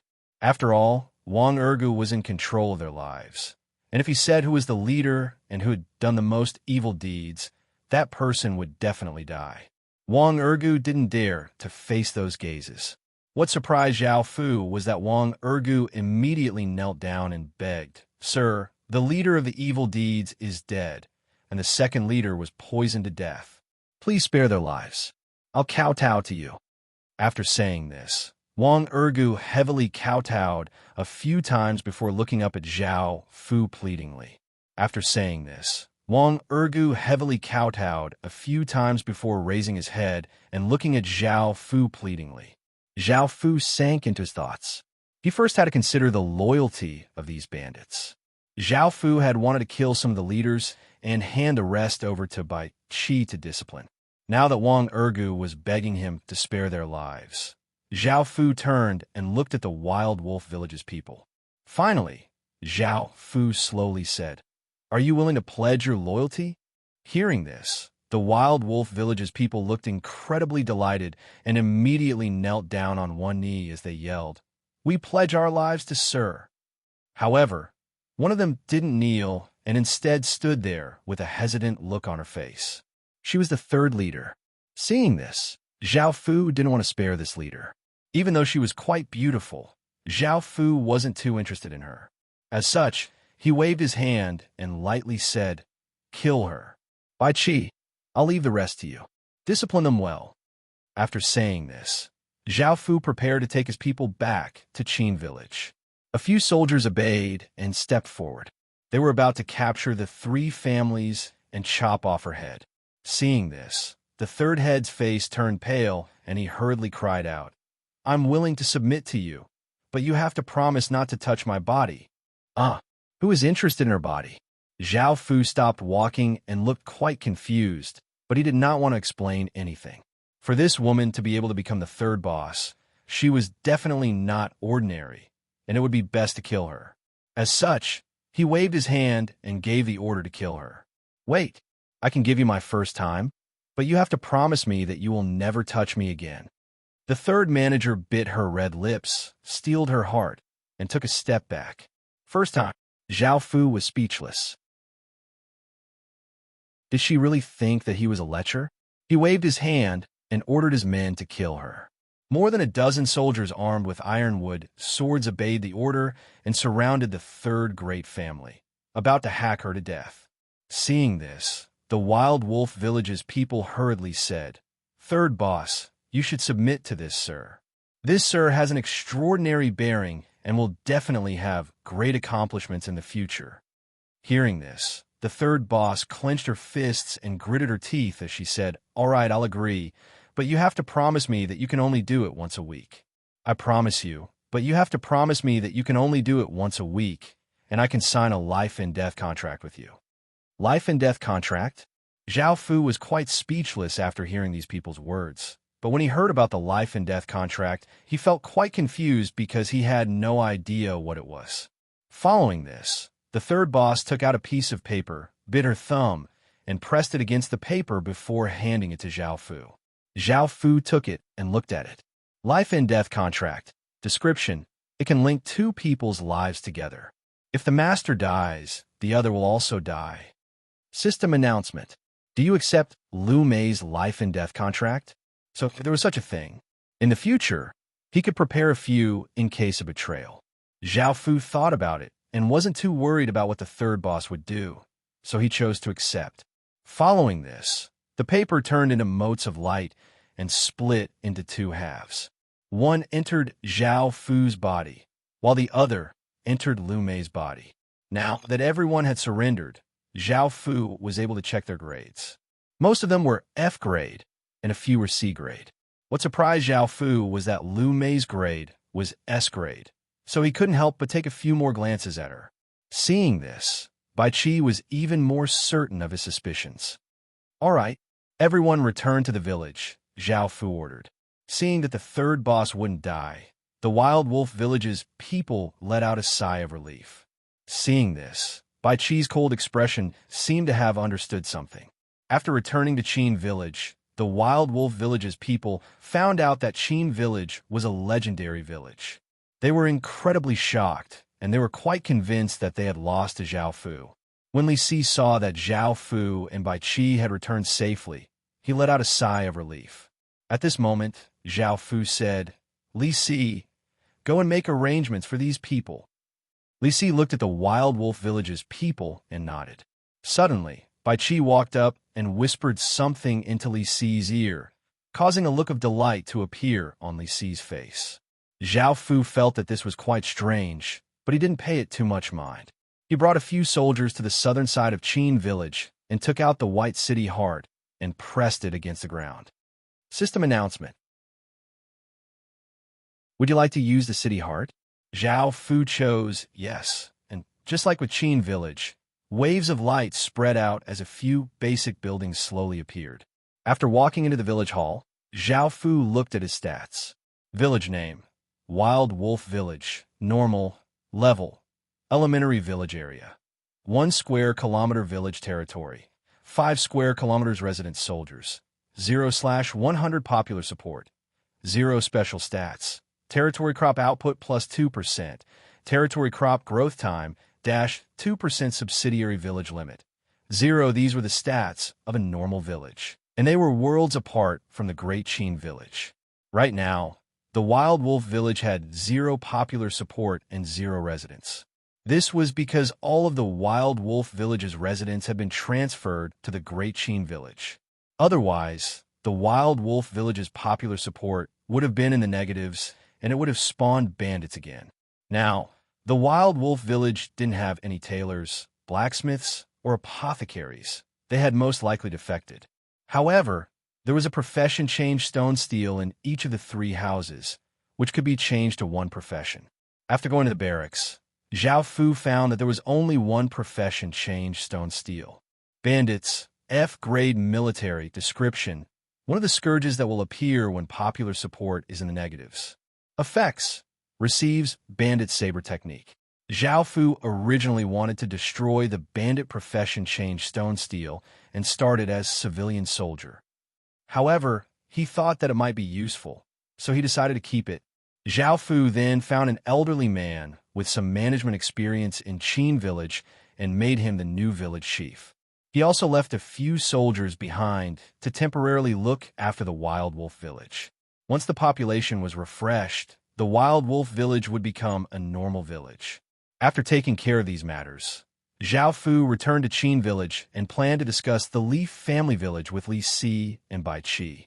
However, after chatting for a bit, Li Si said in a meaningful tone, "Your Majesty, it's getting late.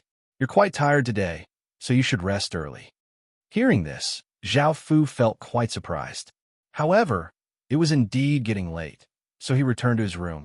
However, just as he opened the door, Zhao Fu was stunned because a mature and alluring woman was lying naked on his bed.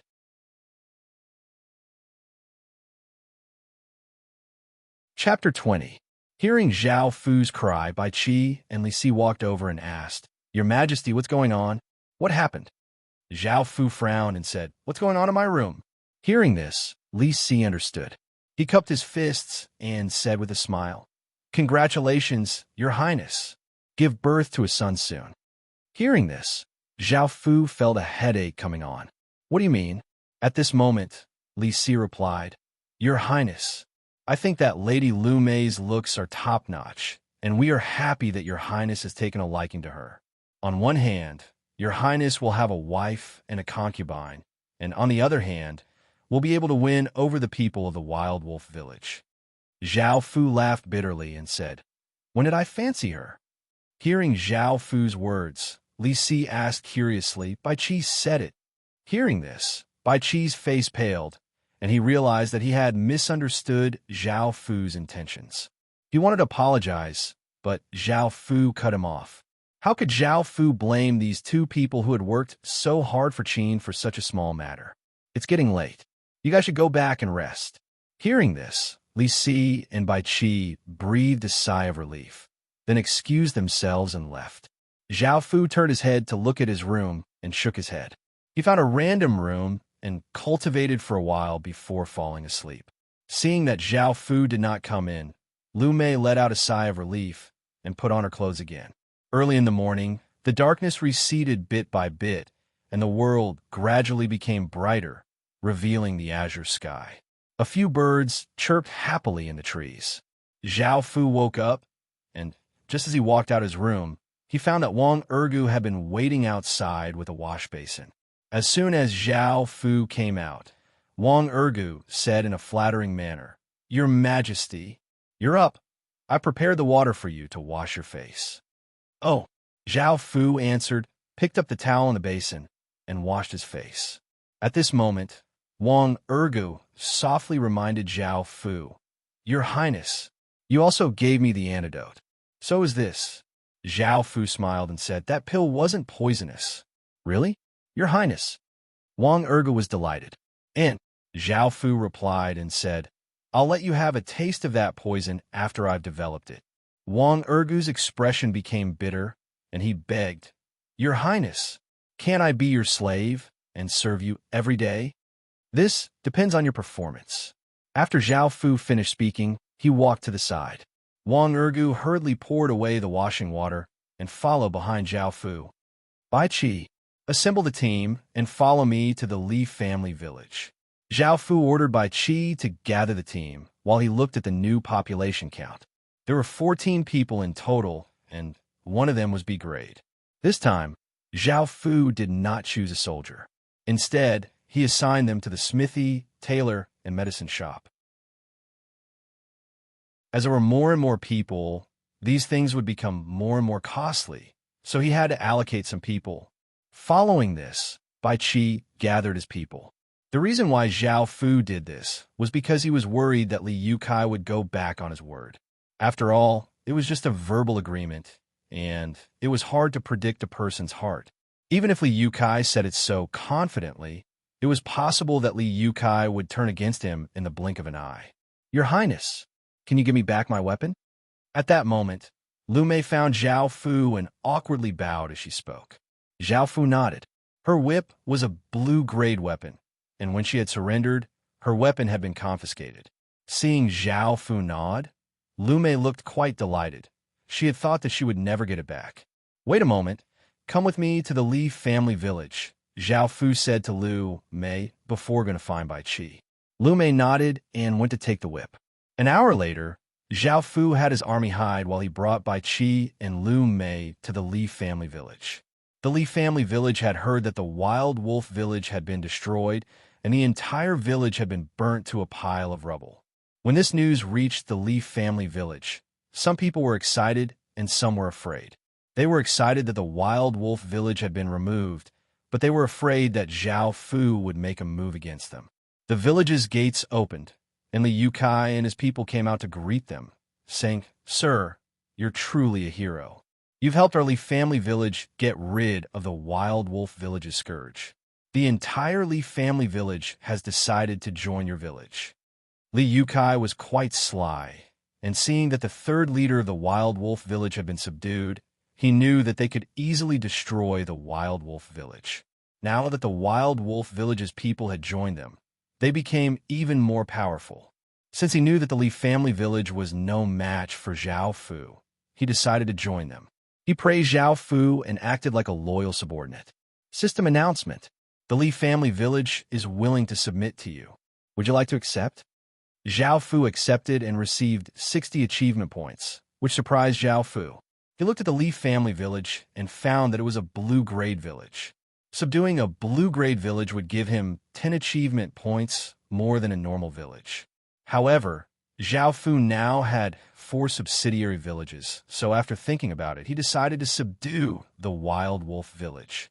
Subduing villages were different from subsidiary villages. Subduing villages belonged to Qin Village, but they didn't receive any stat bonuses from Qin Village. Following this, Li Yukai invited Zhao Fu in to discuss the various matters regarding joining the Great Qin Village. On the way, many people from the Li family village looked at Lu Mei curiously. They had heard of her notorious reputation as a ferocious female yaksha, and they had never thought that she would be so beautiful. Facing these gazes, Lu Mei turned her head and looked ferociously. "What are you looking at? If you keep looking, I'll dig your eyeballs out." This ferocious look caused the people in the Li family village to take a few steps back in fear. Zhao Fu turned to look at her, and Lu Mei immediately lowered her head. After a detailed discussion, Zhao Fu took away 2/3 of the people in the Li family village. At the same time, the village chief was Li Yukai, and his son, Li Wen, also followed Zhao Fu to Qin Village. The reason why he did this was because Li Yukai had joined Qin Village and obtained some information about Qin Village. He felt that Qin Village's future wouldn't be simple, so he wanted his son to join as soon as possible. Zhao Fu brought these people back to Qin Village. By now, there were more than 200 soldiers in Qin Village, and they were all given to Bai Qi to train. Then, there was another piece of good news, which was that a small iron mine had been discovered 5 kilometers west of Qin Village. Zhao Fu was delighted and sent some people to mine. At the same time, they also sped up the construction of the Great Crack. The bottom of the Great Crack was a treasure trove, and killing a few skeletons would yield dozens of gold coins. This greatly tempted Zhao Fu.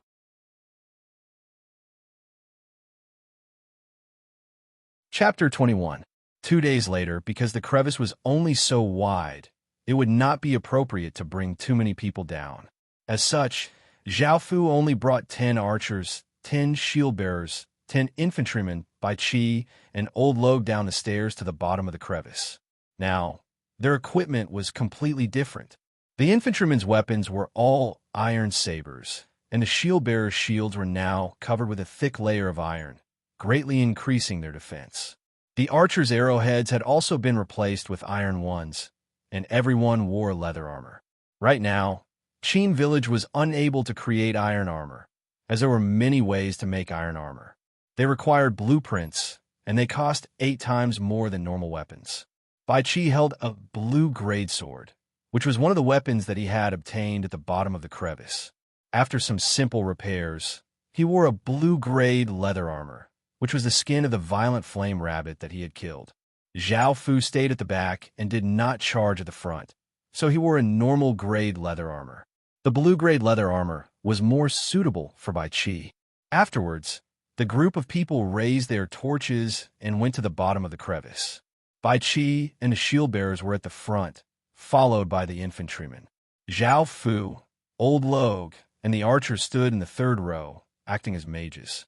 As they slowly advanced, the heads of the 5 skeletons at the front lit up with blue flames. They raised their weapons and rushed towards Zhao Fu's group. These 5 skeletons were all infantrymen, and they held sabers, swords, spears, and axes. Seeing the 5 skeleton infantrymen rush over, Bai Qi and the shield-bearers formed a wall and blocked the 5 skeleton warriors. The 5 skeleton infantrymen instinctively swung their weapons and attacked the shield-bearers, but they were all blocked by the shield-bearers. The archers at the back took this opportunity to shoot arrows. Archers dealt very little damage to the skeleton infantrymen, and unless they hit their heads, they would not be able to harm the skeleton infantrymen at all. However, they could be used as support professions, hindering the skeletons and creating opportunities for the infantrymen to attack. This time, Bai Chi and Old Log didn't do much, and the 5 skeleton infantrymen were split apart by the shield bearers.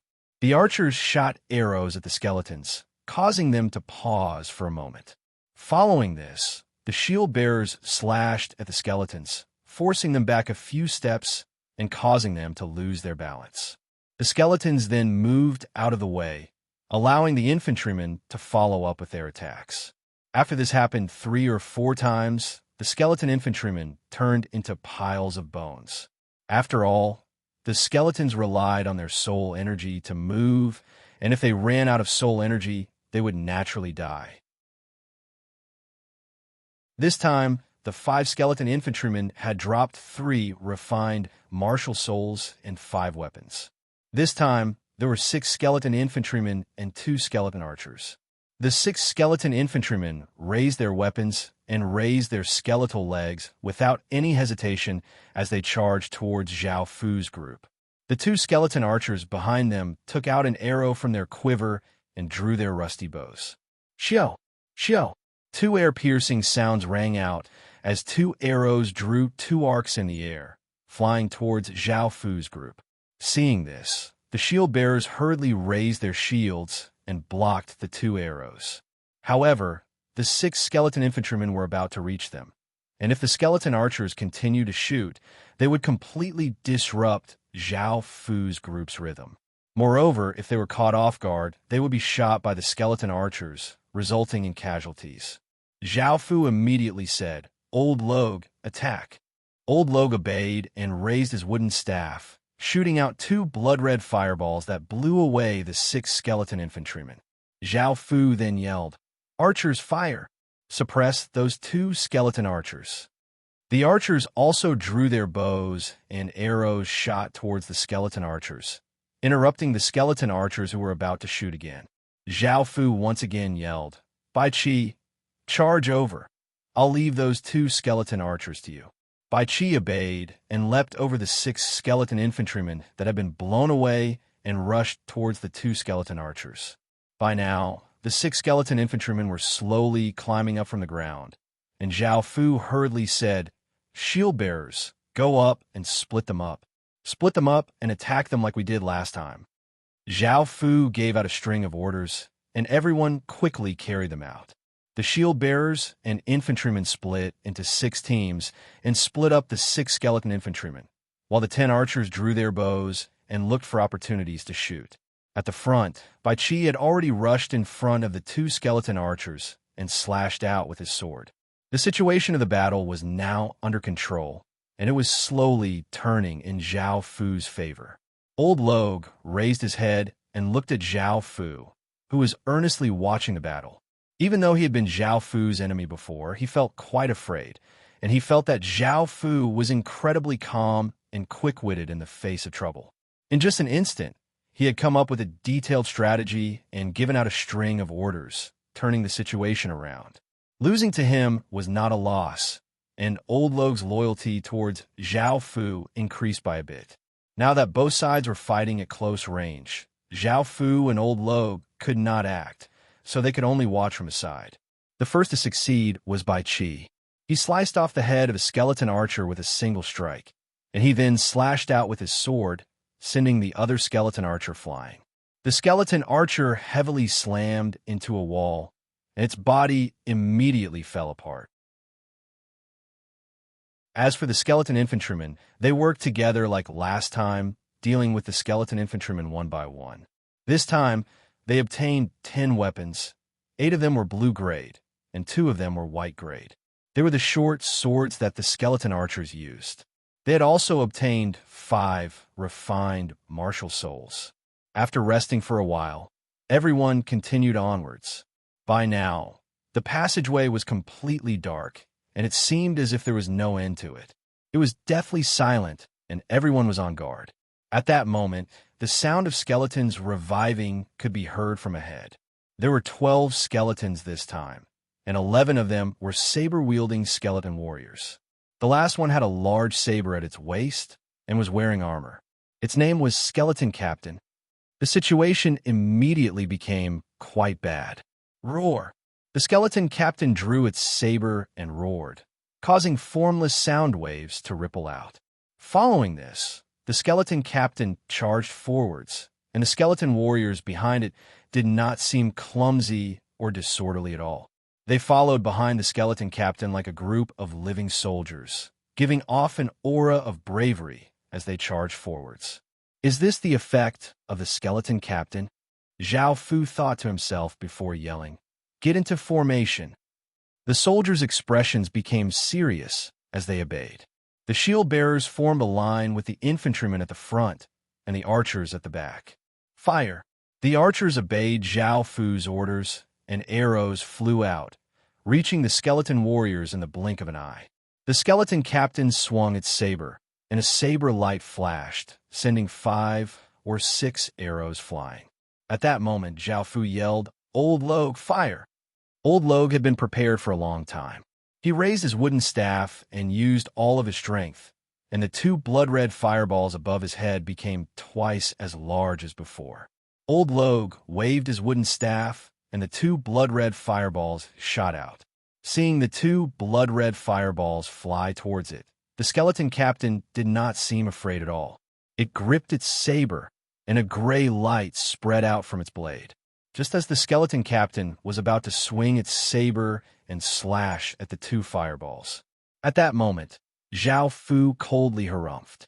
He had already drawn his ironwood bow, and a mysterious yellow aura rose from the arrow as he released the bowstring. Swish! You're tuning in to the Warrior Lore YouTube channel. Don't forget to subscribe and join us on this journey to catch the most captivating stories.